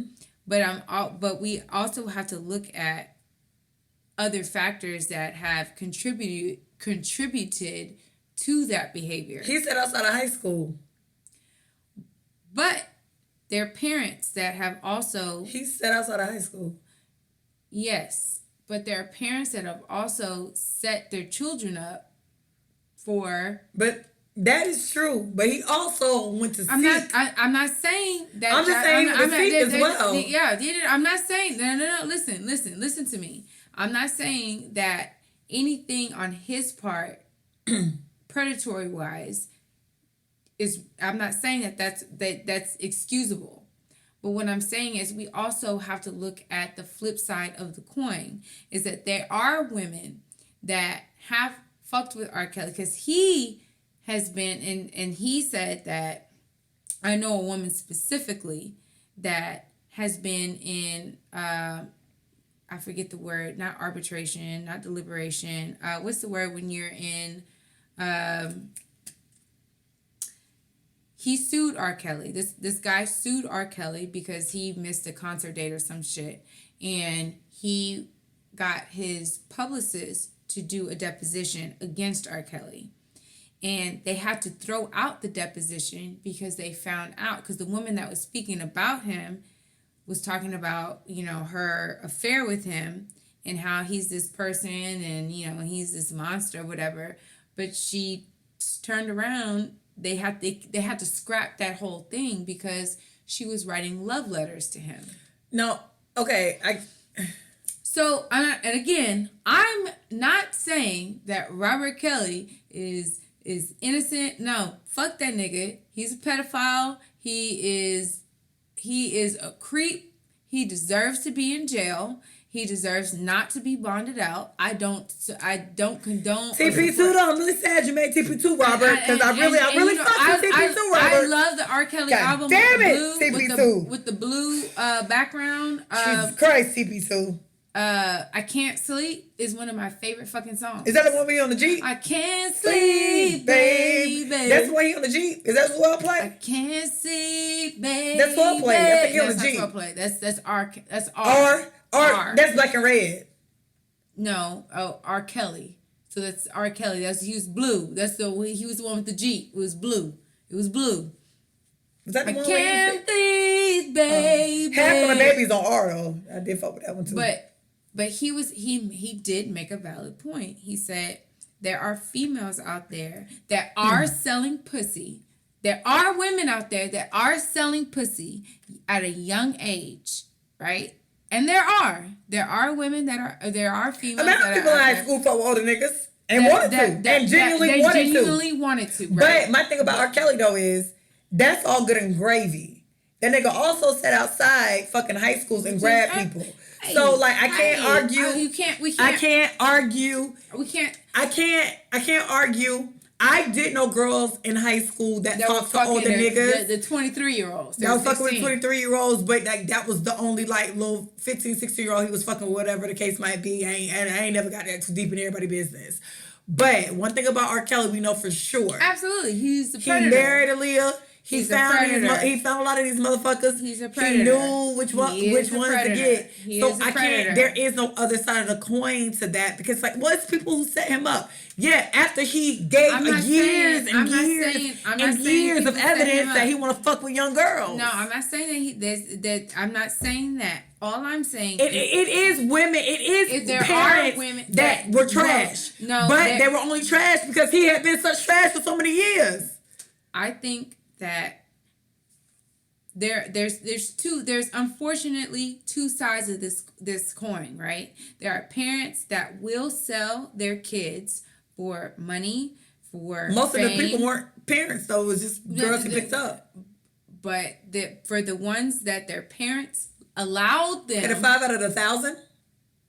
It doesn't matter. It doesn't matter. I mean, I'm just trying to figure out what the argument is. No, I'm just saying, like, there is no argument. All I'm saying is you have to look at it from both sides of the coin. There are people that allowed that shit to happen. They said, okay, well, I have a 14-year-old daughter, knowing R. Kelly's history. They know. No. I get what you're trying to say, but we need to also, you're saying it's two sides of the coin. It's really not two sides of the coin. A lot of people played on that shit because of the history of R. Kelly. So yes, a handful of parents are trash. I didn't feel bad. I didn't feel bad for none of the parents. Yeah. But the bigger scale of the 100%. He's trash. Robert. It ain't no other coin. It's just that nigga's trash. I'm just saying that. But there's also women that he has fucked with being that the person that is there are people that are in the know that R. Kelly had fucked with these people when they were younger, but now that they're old, they want to come back and say, "Oh, well, he paid me off, and I mean, and I do, and it's a money. It's also a money thing. I do think it's a handful, and I agree to that. I think it is and that's all I'm saying. I think it's a bigger scale of him being a predator and terrible and a monster. And he's paying people off. And Bill Cosby, I thought the same thing about Bill Cosby. You pay people off. I think everybody in Bill Cosby, when they put that Time, was it a Time magazine, a Rolling Stone? It was like a cover to a magazine where it was all these seats and all these women that said Bill Cosby was a terrible person. Right. Do I think Bill Cosby did some terrible shit to some of the women in there? Absolutely, definitely. Yeah. Do I think some of them was like popping Quaaludes and popping pussy? Yeah. Yeah. I mean, but I still think the scale is bigger than and I think the scale is bigger on R. Kelly's side than I did think of Bill Cosby's side. And you're right. And because some of y'all Bill ain't for me, no 14-year-old pussy. No, but for me with the sexual assault thing, like I said, we had a conversation. We had an episode where I talked about like my maybe sexual assault, but I knew. I got so drunk, I couldn't recall what happened. Yeah. And I'm not going to blame a nigga who wasn't forcing drinks down my throat. Just because I got too happy because drinks were free, and I can't even really recall, like, there's a lot of evidence that probably says that, shit went left and he's to blame. But I also, for me personally, and it's not for nobody else around me to do or women rights or whatever the fuck y'all got going on.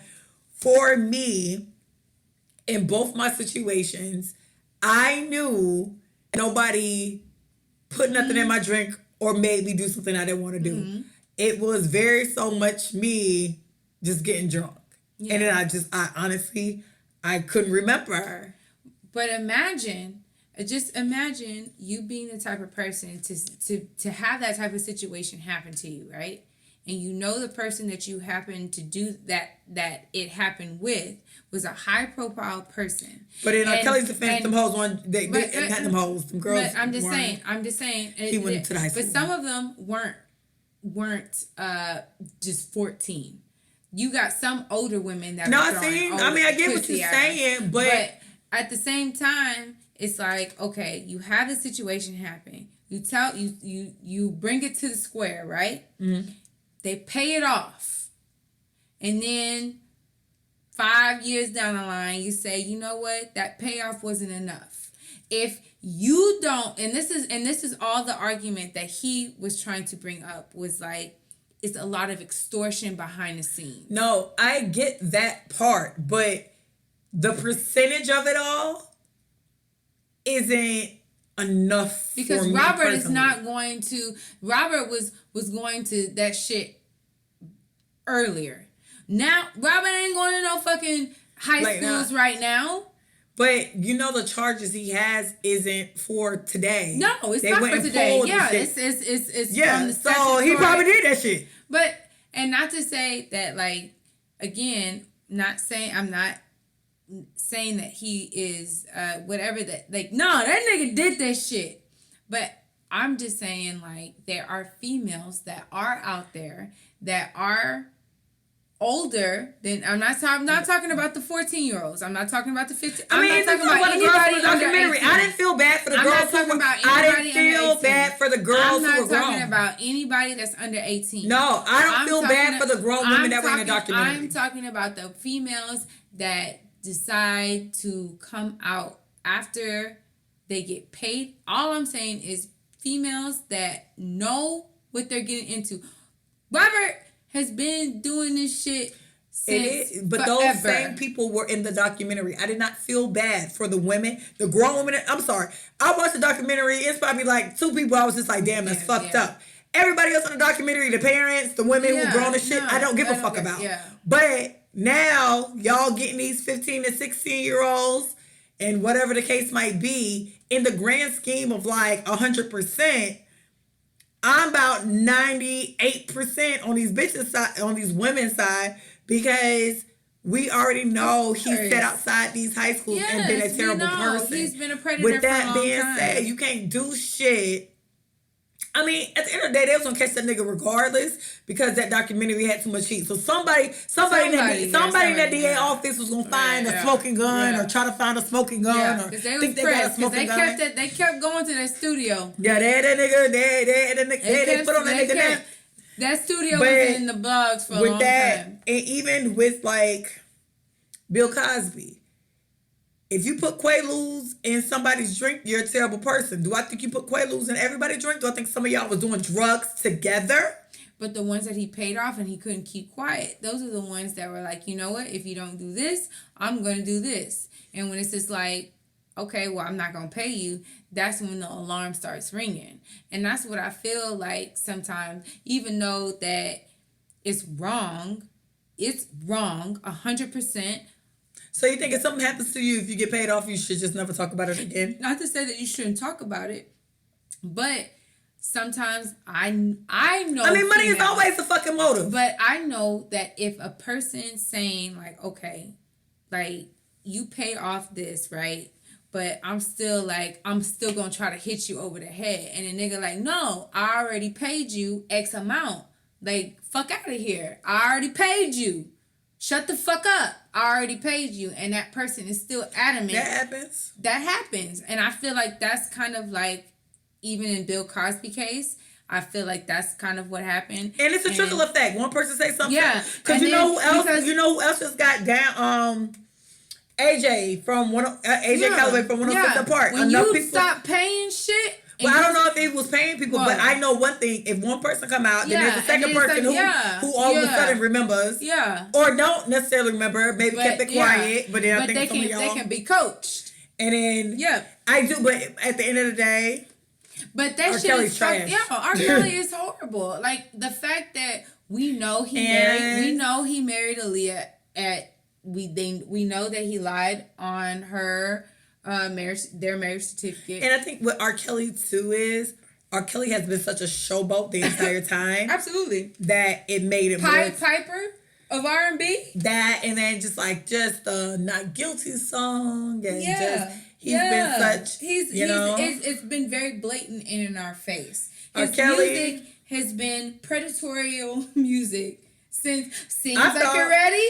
I do like Seems Like You're Ready though still. Seems like you're ready. Hit the diamond body roll. Yes. Girl, you come on, pink negligee. I think I was surprised he didn't kill himself though. Because when I seen the original, like they were doing the 10 counts, or they were like about to get the counts, I thought R. Kelly was gonna kill himself. But I did think Bill Cosby was gonna kill himself before, so. But at the end of the day, like, that nigga is trash. He's wrong as fuck. But he going to jail. I hope he gets what he deserves, because that's like OJ. Any type of mental shit that he has caused these women, he deserves time in jail for. Because that's fucked up. Like, how, like, you can't do that to people. Listen, Kelly. Without any type of karmatic retribution. He's getting everything that he fucking deserves. It's only bound to happen. Like, that is karma. Robert, I will bail out and commit suicide. Seems like you're ready. Robert. Boy, you are ready. Robert, to get that karma, baby. I spent 6 days in Leon County. All the way, yeah. I will probably bail out to commit suicide. No, we're not promoting suicide. Take your motherfucking licks, nigga. Don't go out the pussy way. That's the pussy way. You want to jump off a bridge, nigga? You did that shit. Take that shit. And I'm just really sad. Take that shit to the chest, nigga. You was bold enough to have them bitches stomp for food, be starved.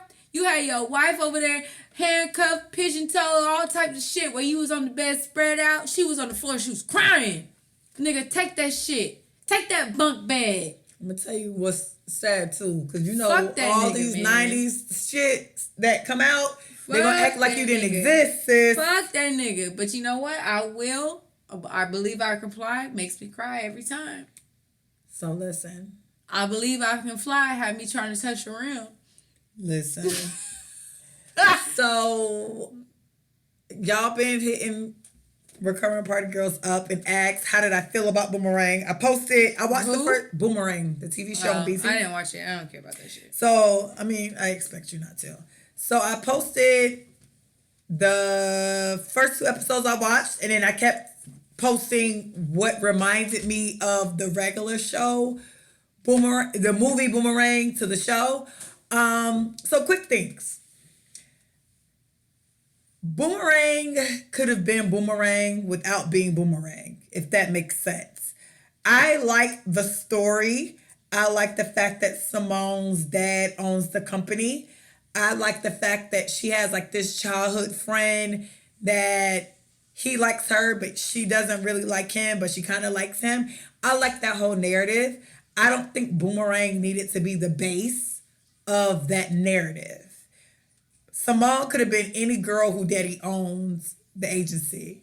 It's just weird that Marcus Graham and Angela Lewis both quit their fucking jobs down to Lady Eloise to have babies and get married and start a farm in Atlanta for the son of Angela friend, who she not friends with no more, and Marcus X to work at the firm, and for him to want to be Marcus Graham.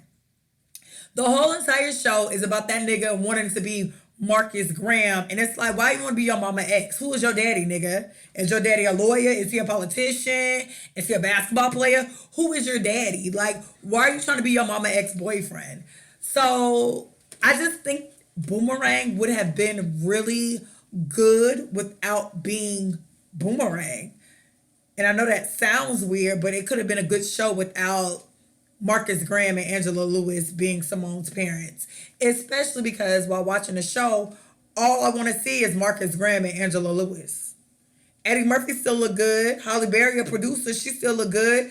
I wanted them to show up to her apartment. I want to see them at dinner. I want to see them eat lunch. Like, I was waiting to see Jacqueline. Like, I spent the whole show hoping to see, like, the staff from Boomerang, and I didn't get to see them, and that was kind of, like, annoying. So, I mean, it's a cute show. I just think that they could have did that show without necessarily doing Boomerang as like the forefront, because we didn't need Marcus Graham. We could have did anybody at that point. But, you know, neither here nor there. I haven't watched the 3rd episode. I'm going to catch up. But if y'all watch Soul Train, let me know, because that's another show I need to watch. I complain about BET a lot. That was good. The Soul Train one. I complain about BET a lot, and know they trying to get some programming, and I ain't watch shit. So, BET, I'm here for you. Get your life. Do you. And is that it? Oh, well, and Khloe and Jordan and Tristan. They say how you get them is how you lose them. Oh, yeah, that's how I feel. That's all I have to say about that. I see a lot of people want to have sympathy for Khloe. I don't. How you get them is how you lose them. Not even that. It's like, that is it. But Malika, who's also been in their videos, Khloe's best friend, has also dated a lot of people who have been married. Been definitely married. Kim was fucking with Kanye through Amber and Alexis. And she was dating Reggie. Accurate. Khloe got with Lamar, and apparently that baby mama was sideswiped too, the one in Jersey, the New York. Yeah. Kylie. Tyga, China. Black China and Kim was supposed to be besties. And French Montana Trina. And Tyga fucked with that underage sister. Let's always remember that bitch was still in high school. Khloe, French Montana, Trina was fucking with French Montana. Trina was living in that whole nigga house. So, I don't feel bad. I mean, God bless. Hey, live by the sword, die by the sword. Live by the gun, die by the gun. I don't. I'm happy it was a black woman. I do think it's funny that like y'all all of a sudden feel bad, but you know, no, I don't. Not my bad. ministry. Nah. You live by the gun, you die by the gun. So, what I don't like though, y'all have a real habit of hyping up the Kardashians in a way that I can never relate to. I wouldn't hype up no white woman on no shit like that. Nope. Like, y'all hyped up these white women to, like, be thugs. Like, and they're not. They're not. That's the thing. Yeah, they was just like Jordan. When they see Jordan, they gonna do fucking what? They're not gonna do nothing. Bitch, listen, let me tell y'all something. I will beat the dog shit out of each and every Kardashian. Starting with Khloe. Oh, Molly Wop, that's 620. Like, y'all really hype these stories. Y'all hype them up to be thug life. Yeah, and they're not. And I don't. And they're really not. And then I don't like the fact that y'all played Jordan the way y'all played that girl. Okay, Jordan is wrong for messing with that nigga. She's fucking 20. No, but she shouldn't mess with that nigga anyway. I'm not gonna excuse her age, bitch. That's not what you do.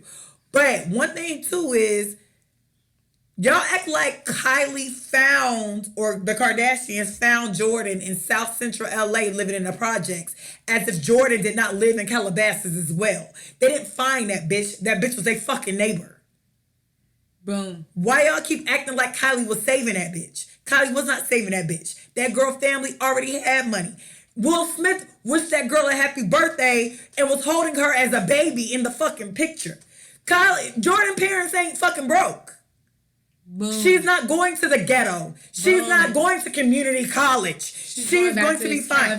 She's going back to the street behind the street she lived on. And yes, do the Kardashians have money? Yes, but let's be clear. The Kardashians just got money in the past 5-6 years. Y'all, some of y'all didn't watch the Kardashians when the show first started, and it fucking shows. Some of y'all didn't watch The Simple Life, and it fucking shows. I clearly remember The Simple Life when Nicole Richie and Paris Hilton said, we know a hoe named they used to call that girl a broke bitch every time they got a chance. Yes. And they made it clear that motherfucking Kim was working for them. Yep. And Khloe was Jackie Jackson's assistant.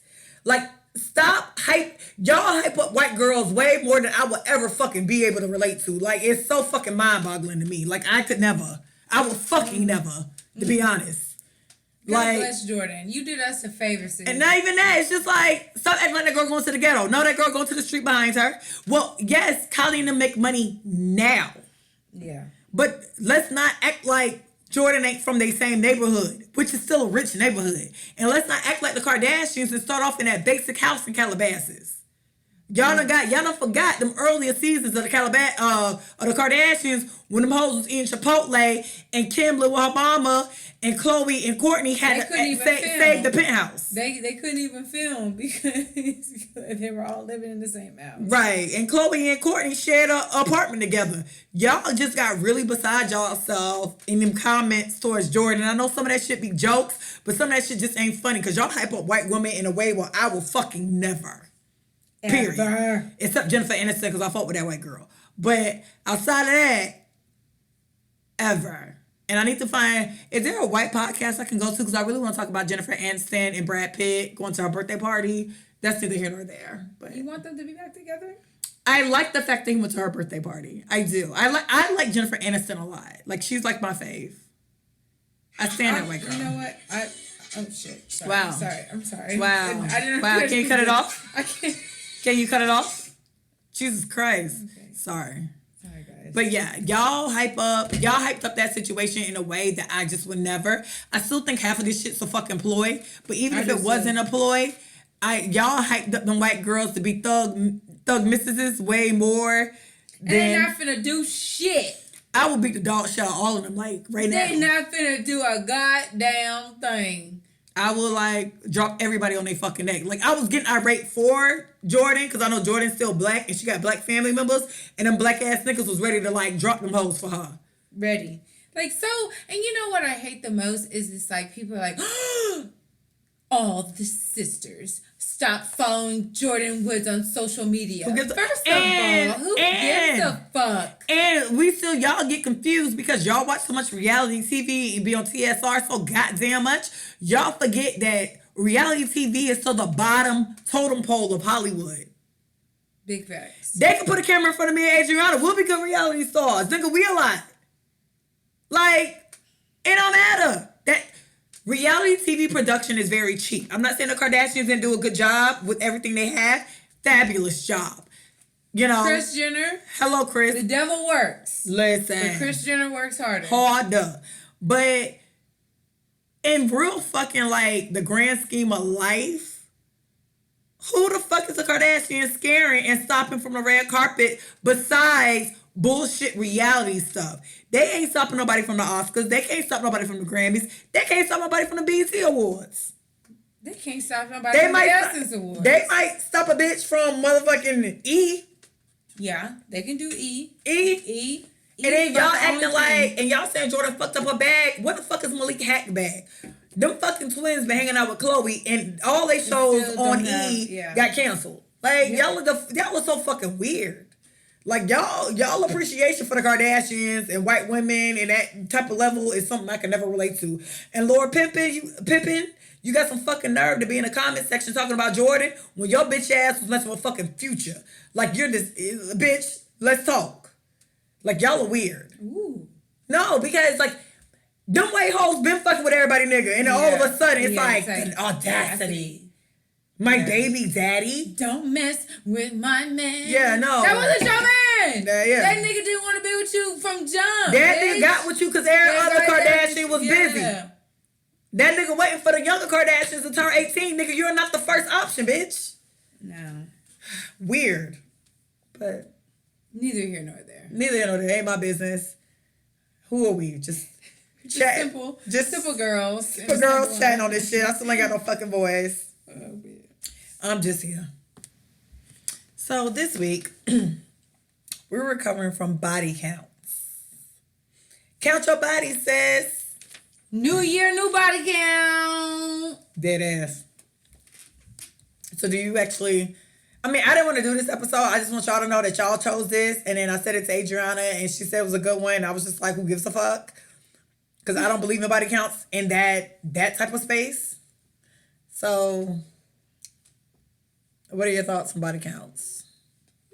New year, new me. You want to do a whole episode just to say that? No, I mean, what is a body count? Like, I mean... everybody's fucked. But, honestly, the people that I fucked, I mean, if it's been over 10 years, then you don't fucking matter. Do you... Fuck you. Fuck them niggas, and they better not say they fucked me, because I'm going to deny it. Have you ever sat down and tried to, like... calculate? Mm-hmm. I have, when I was younger. Younger like when? When I was like in my early 20s. So when this episode was decided, I sat down. And you calculated? Yeah, but the thing about the calculation was... but do they even still count? It took 2 to 3 days. Like, I did it, but then I stopped because, like, I knew the main people. I knew people I was messing with consistently. I knew people I was in love with. I knew people I wanted to be with.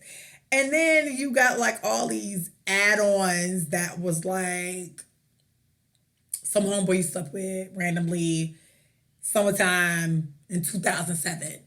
And so then I got to that portion. Mm-hmm. And then it wasn't until like 2 or 3 days later, it would like cross my mind about somebody else. I'm like, oh, I did mess with such and such. All right. So I just think asking for your body count or wanting to know a body count is a young girl's game. It is. It's a young person's game. It is a young person's game. I don't think it's about how many people you slept with versus who you slept with. Mm-hmm. When I was in school, when I was in college, I knew 2 girls. They both were equally sexually active. Mm-hmm. Like, them niggas was fucking. But one girl kind of was like spreading her situation out. So she might have sex with a football player, and then there'll be like a Kappa, and then it'll be some old head, and then it might be like an alpha, and there might be a basketball player from the neighboring school or whatever. And then it was one girl, there were these like 12 guys that were from Detroit. She slept with 5 of them. Yikes.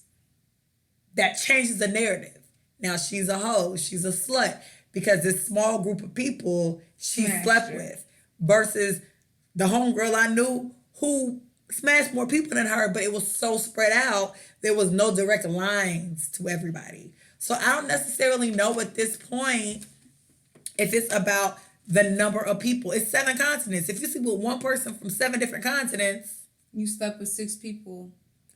And you slept with one person in each continent. And if somebody, if they can't find an attachment, 6 degrees of separation. If you can't find an attachment to who I slept with, does it really matter?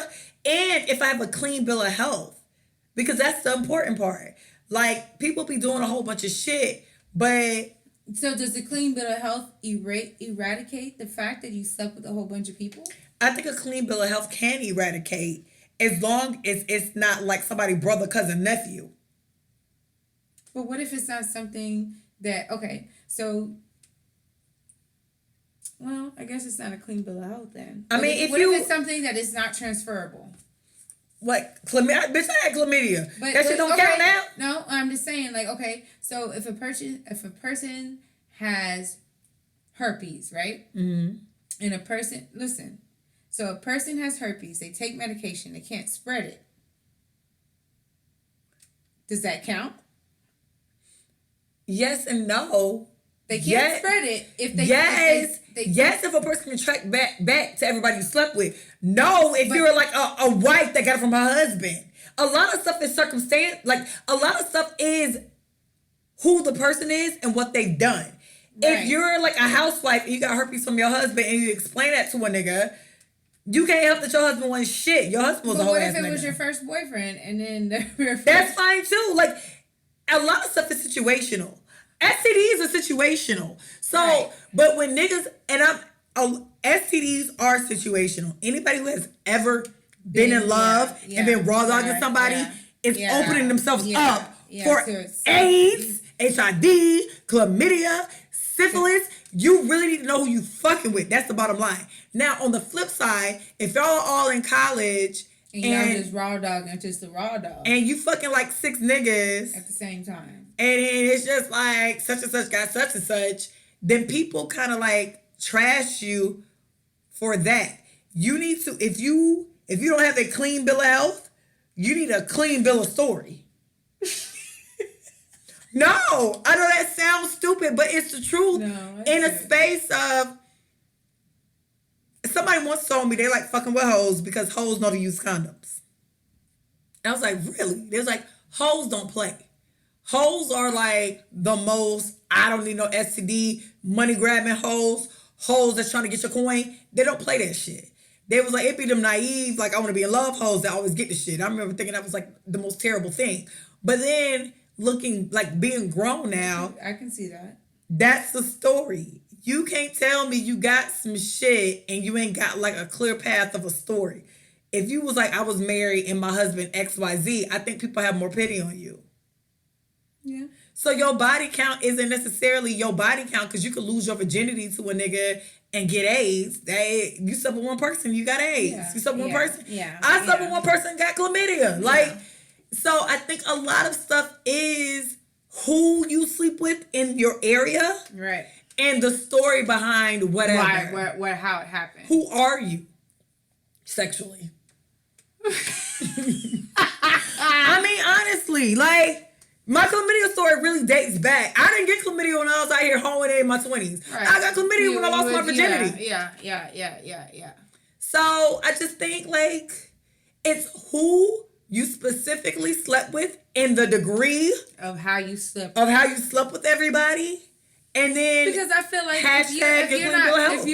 if you're not passing it, I don't know. You know, that's wrong. But you gotta tell people. You can't say that. Bitch, what you got? What you mean? That sounds terrible, actually. That sounds terrible. If I'm not passing my shit, okay. It's wrong. Nigga, I don't want to fuck with somebody who got some shit. I don't know they got some shit. No, that's wrong. But I wouldn't answer no body count question honestly anyway. But what is what does that change if you were to ask me my body count? No, because I remember some guy, I think I might have brought this up on like Twitter, and some guy was like, but we deserve to know who you slept with. I'm like, no. Are you saying how many people I slept with or who I slept with? Because that's the difference. I just slept with 50 niggas in fucking Florida and moved here to Texas. Mm-hmm. What it matter? I could have slept with 10 niggas in Corpus Christi. Don't matter. That don't matter. So I think I've came to the conclusion it's who in the around you as well, or who you slept with. It's about who you slept with. And if you have a clean bill of health, the backstory shouldn't matter. If I don't have anything, and I mean not even nothing. I mean, if I'm negative on all accounts, well, okay. I ain't sleep with your daddy, we good. Yeah. I ain't sleep with your brother, you good. I don't know. I just feel like if it's over 10 years, and I don't always look at this like Credit?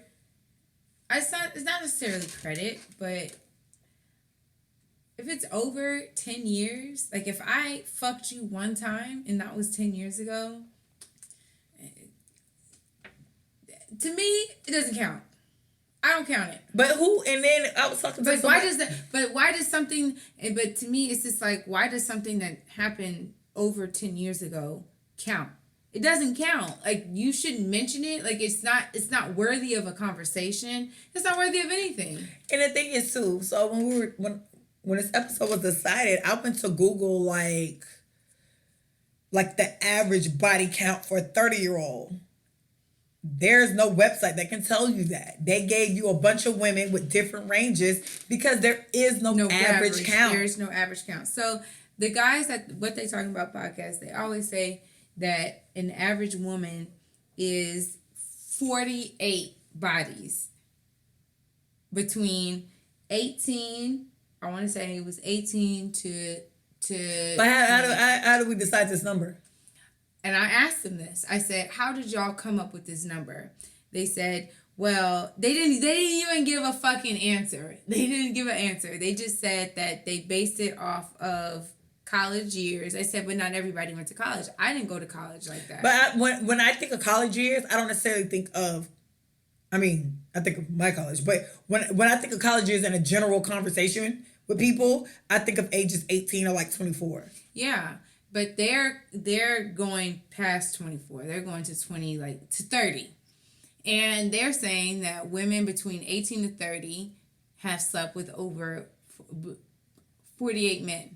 Which That's not true. I don't think that is true. But I know, because when I said we were having this conversation, I talked to some people, I talked to my friends, and I had like a friend that was just like, basically I slept with 6 niggas. I'm like, your whole life? Shit. Okay. And then I talked to other people and their numbers were higher. And then I talked to some people and it was just like, but I think it does vary from woman to woman. Like for me, I had a hoe phase, but the peak of my hoe phase was like, it wasn't like 20. It wasn't like 6-7 years. It was just like, it was like maybe a month.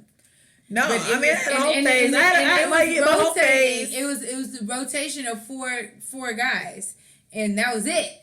But then I think a lot too comes with women. And 2 of them were my boyfriend. But I think a lot too with women and body counts is some women are really looking for love. Yeah. So if they find love, they're sleeping with a person off love purposes. Yeah. And then you have a handful that just be wanting to fuck. And then you have a handful it's fucking and love. Like, I think it all varies person to person.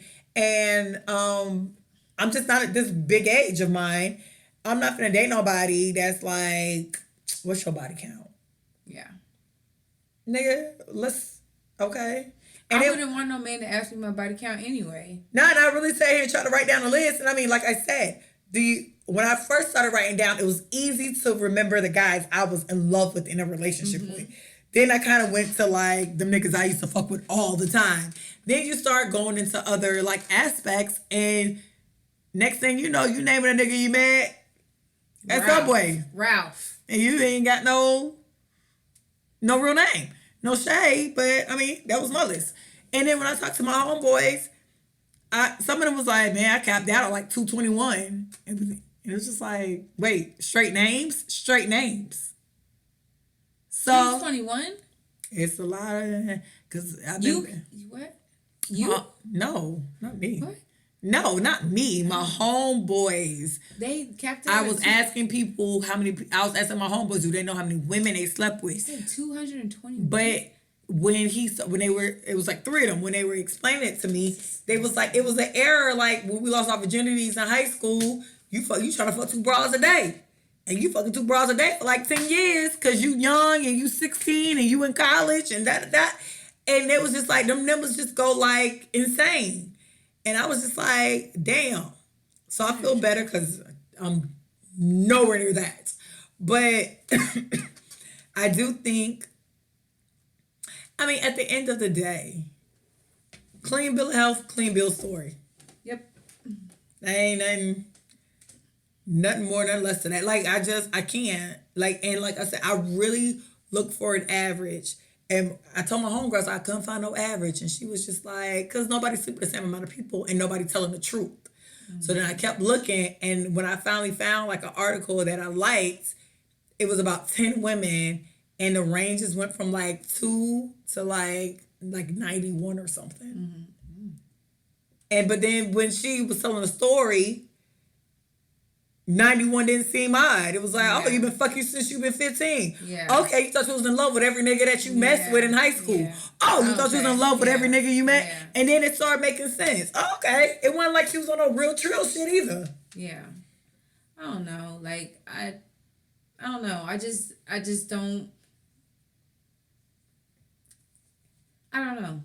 Maybe it's just me, but I just don't. You don't count after a lot of time. I mean, if there is a strong, there's a long amount of time that has passed, and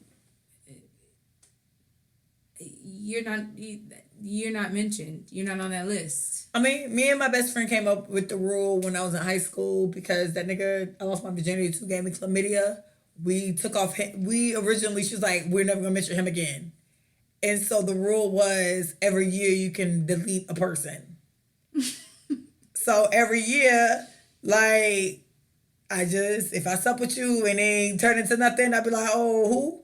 And then we just don't say it no more. What if a nigga gave you AIDS? I mean, you can't deny AIDS and babies. That's the 2 exceptions. AIDS and babies. Those are proofs. That's proof. AIDS and babies. Because you have to take medication. AIDS and babies. Can't AIDS and babies. It's 2 things you can't run. You can't run from. That's fact. Shit's forever. Magic Johnson or not.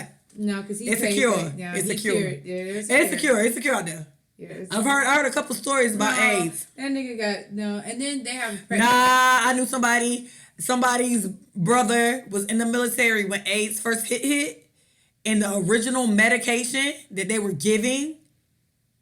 When you tested for AIDS, your T cells were because your T cells are low. The original medication to AIDS, he started testing negative. But they switched out the medication and then he started testing again positive because his T cells got low.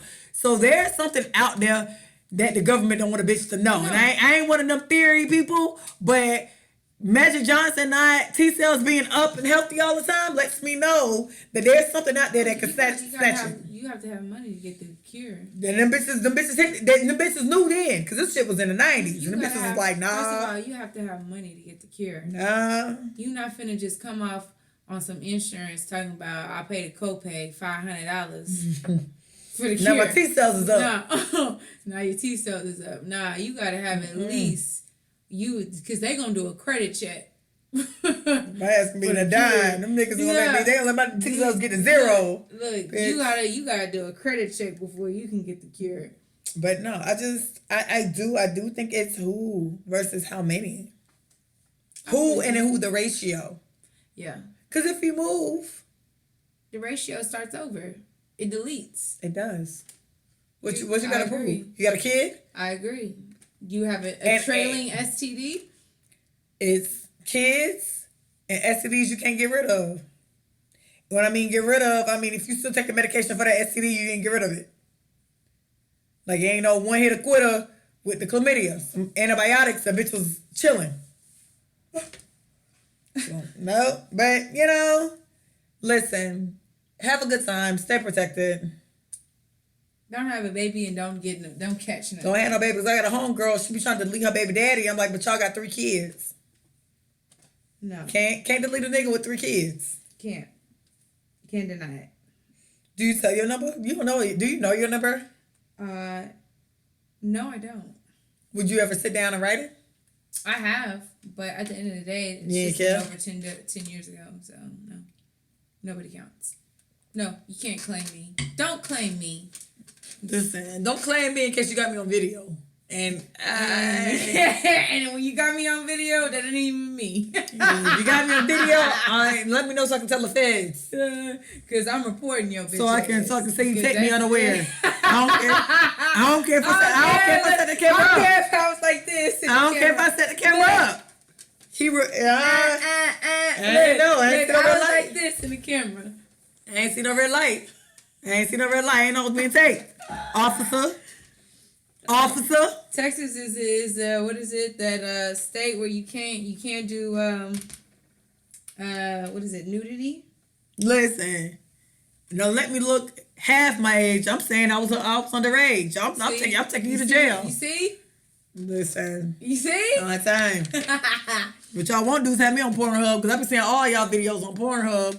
Y'all stay with an iPhone. I swear to God. They stay with an iPhone angle on Pornhub. You know what? I'll tell you this. If I find myself on Pornhub, I'm going to jail. I'm gonna search your name. Listen, I can't search Ebony because Ebony's a porn genre. So when you search Ebony, you get all the black porn. I wonder. I can't trust them iPhones. Nah, I know that. And the videos y'all be so like deliberate in them iPhone recordings on Pornhub. I be like, damn. Niggas try it. Shouldn't be on Pornhub right now. Nah, man. Google Pornhub Adrianna cool. And see what happened. Let me see. Let me search. You can't do, and the thing is, you can't do Ebony. It'd be too many videos because that's a genre. Ebony's a genre. Ebony porn. Ebony lesbian porn. I'm not in here. You let people record you? I did one time. Record you like sucking dick or record you? No, nothing degrading. What's not degrading about being recorded? Nothing degrading like this. That is degrading. That's Jesus degrading. Christ. That's fucking Jesus degrading. Christ. She's pulling up porn, guys. Sorry, I am pulling up porn. Nothing like this. That's degrading. That's not so bad. Oh, that's degrading. That is degrading. Having a man jizz in your face, that's fucking degrading. In that's public, not, and like, people can see it. To where people can fucking see it. No. Yeah, it's not even in private. A nigga's not jizzing on my face. Nigga, you're not pulling out your dick and spraying. No. This is what we're not going to do. Because you know what I'm going to do? I'm going to grab your face and I'm going to smush it all over mine. That way you can get your jizz on your face too. We're going to all get a facial. I'm not against that. You're not against the facial? You like pearls? Do you like pearls? It's a dirty dark world in my room. Do you do a pearl necklace? It's a dirty dark world in my room. No explanation needed.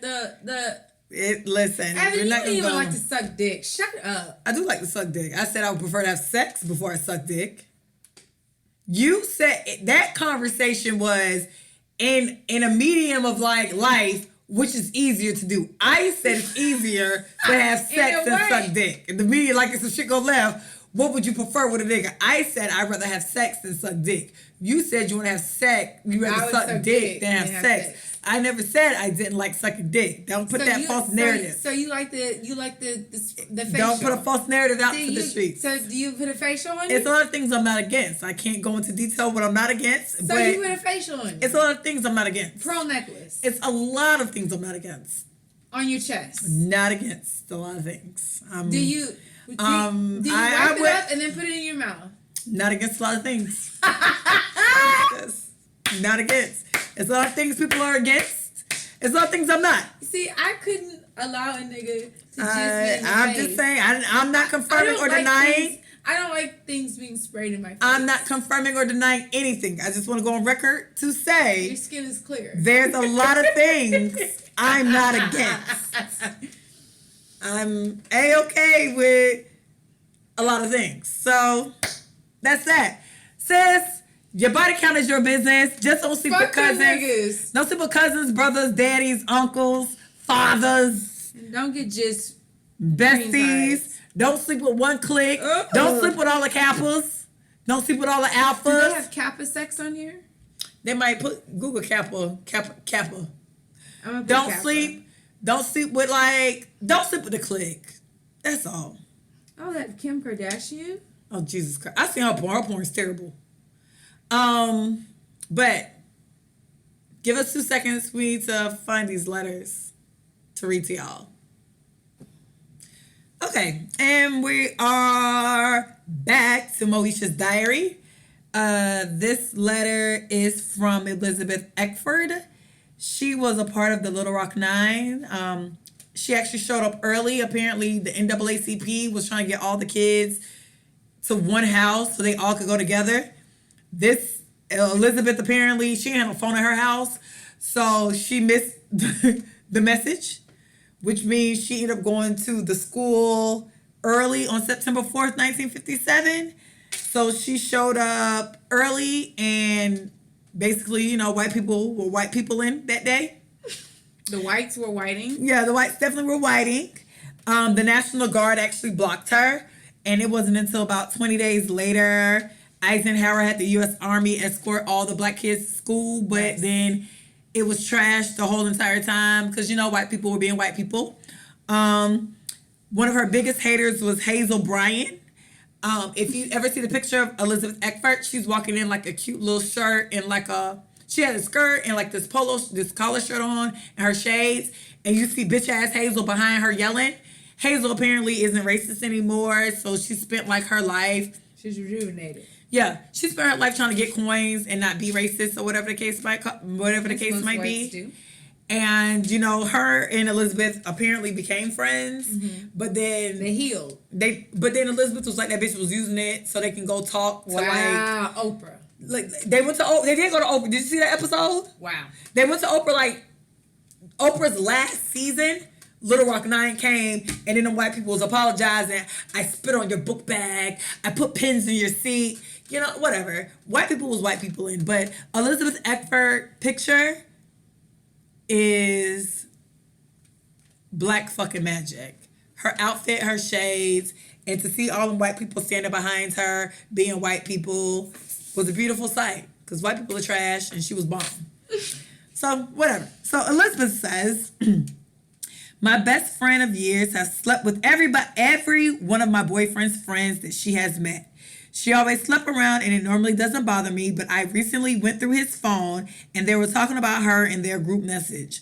One of his friends even said that his friend who's coming in town next week is going to hit. Mind you, they don't talk to her. She throws her stuff at them. It's starting to bother me because my boyfriend is now asking me about my sexual past. And I don't want anyone thinking that we act the same because we don't. My question is, how can I ask her to stop having sex with his friends without sounding judgmental? I don't care that she decides to hoe around, but I hate that it's with his friends. Or should I just let her do her? Emoji shrug. Elizabeth.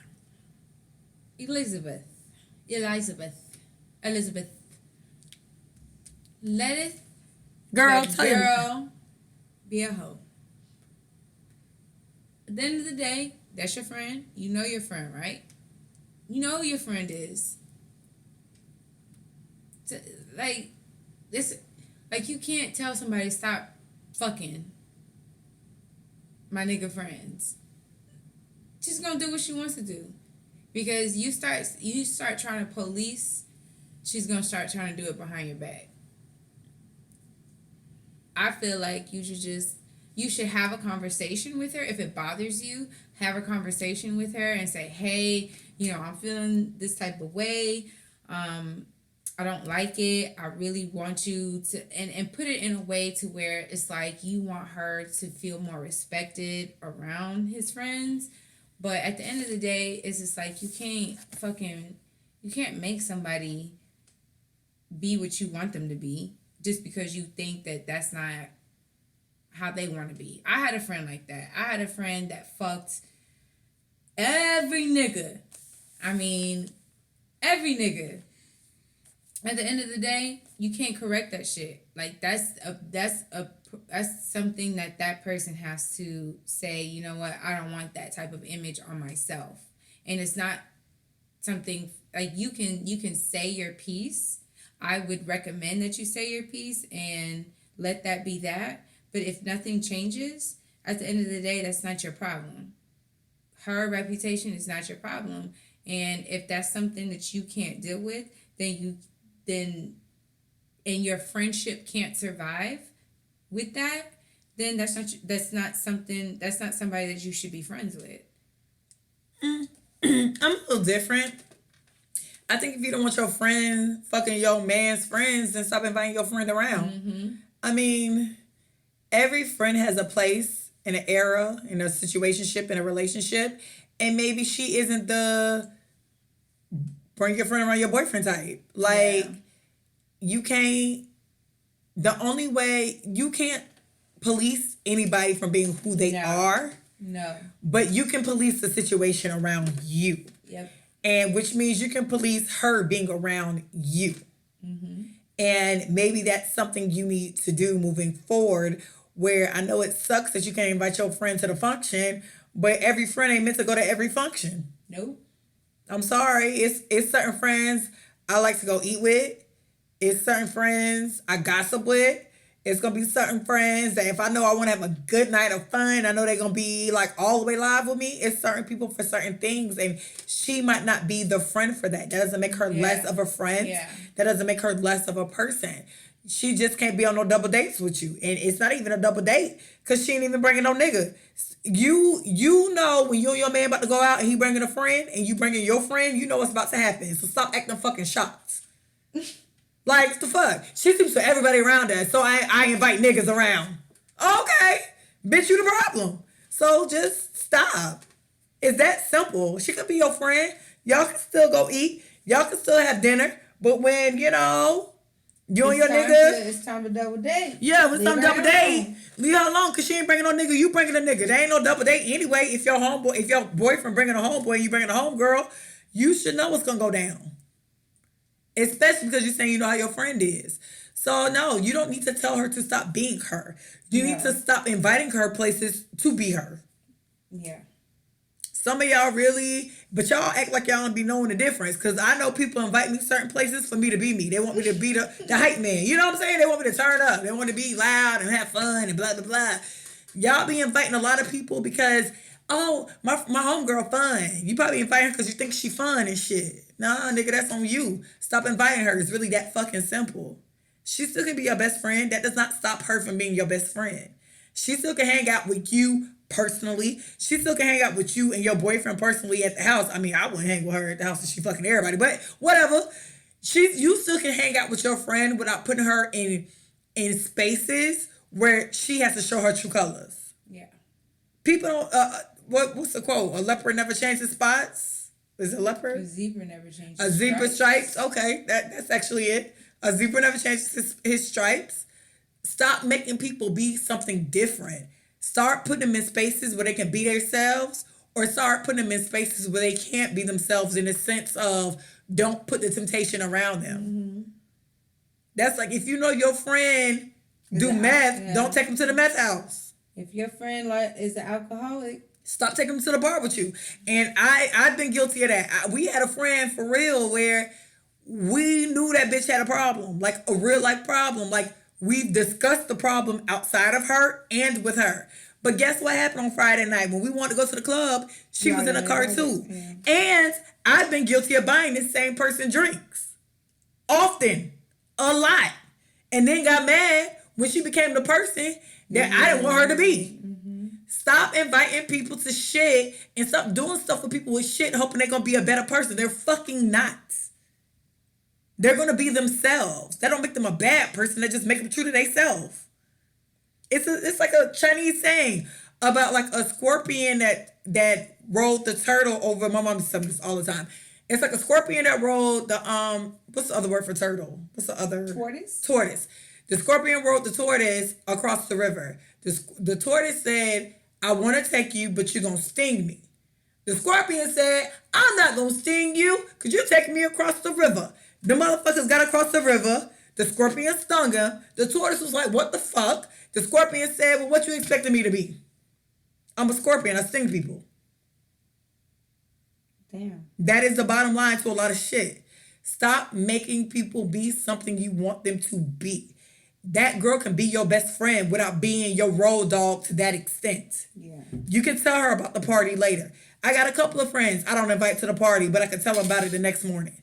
It is what it fucking is. Facts. Jack. So, good luck. Tell your friend don't bust the pussy open. Or at least not for a real thing. But, y'all, so we're 11 days out. Who knew? This shit came up fast. The live show, Houston, Texas. Get your tickets on Eventbrite, Recovering Party Girls. You can get your tees and all your I'm a Good Man Savannah shirts and your I wish this was wine mugs at Recovering Party www.teespring.com/Recovering Party Girls merch. I'm NatoyaEbony on all social media. My voice is still not really back, and I'm pretty sure it's going to be going again tomorrow because I sat here and yelled through this whole podcast, but neither here nor there. So thank y'all for listening. Okay, she's Miss Cool _ Not Miss Cool in the city. Miss Cool _ in the city. Thank you. And y'all, like I said, I bust my phone, so I'm back to posting the jokes and the cackles on Tuesday. Because I don't have all access to all the cackles. Adrianna's not as funny as me, so I'm not. You want my cackles. You want her cackles. I'm really not. She posts, y'all gonna be bored to fuck to death and unfollow. So Tuesday I'm back. Just wait for it. Just Tuesday I'm back. She didn't even know I had to find a girl. I was like, hey bitch, can you post some shit? But I didn't realize because she kept calling me on Facebook and I didn't know what was going on. You don't have to tell everybody I called you on Facebook. But buy your tickets, buy your merch. We shall see you. And we still going to have a new episode coming this Wednesday. So we're cackling and cocktailing, people. We're cackling and cocktailing. Consider yourself lucky. Consider yourself cackled. Oh, my God. Goodbye, y'all.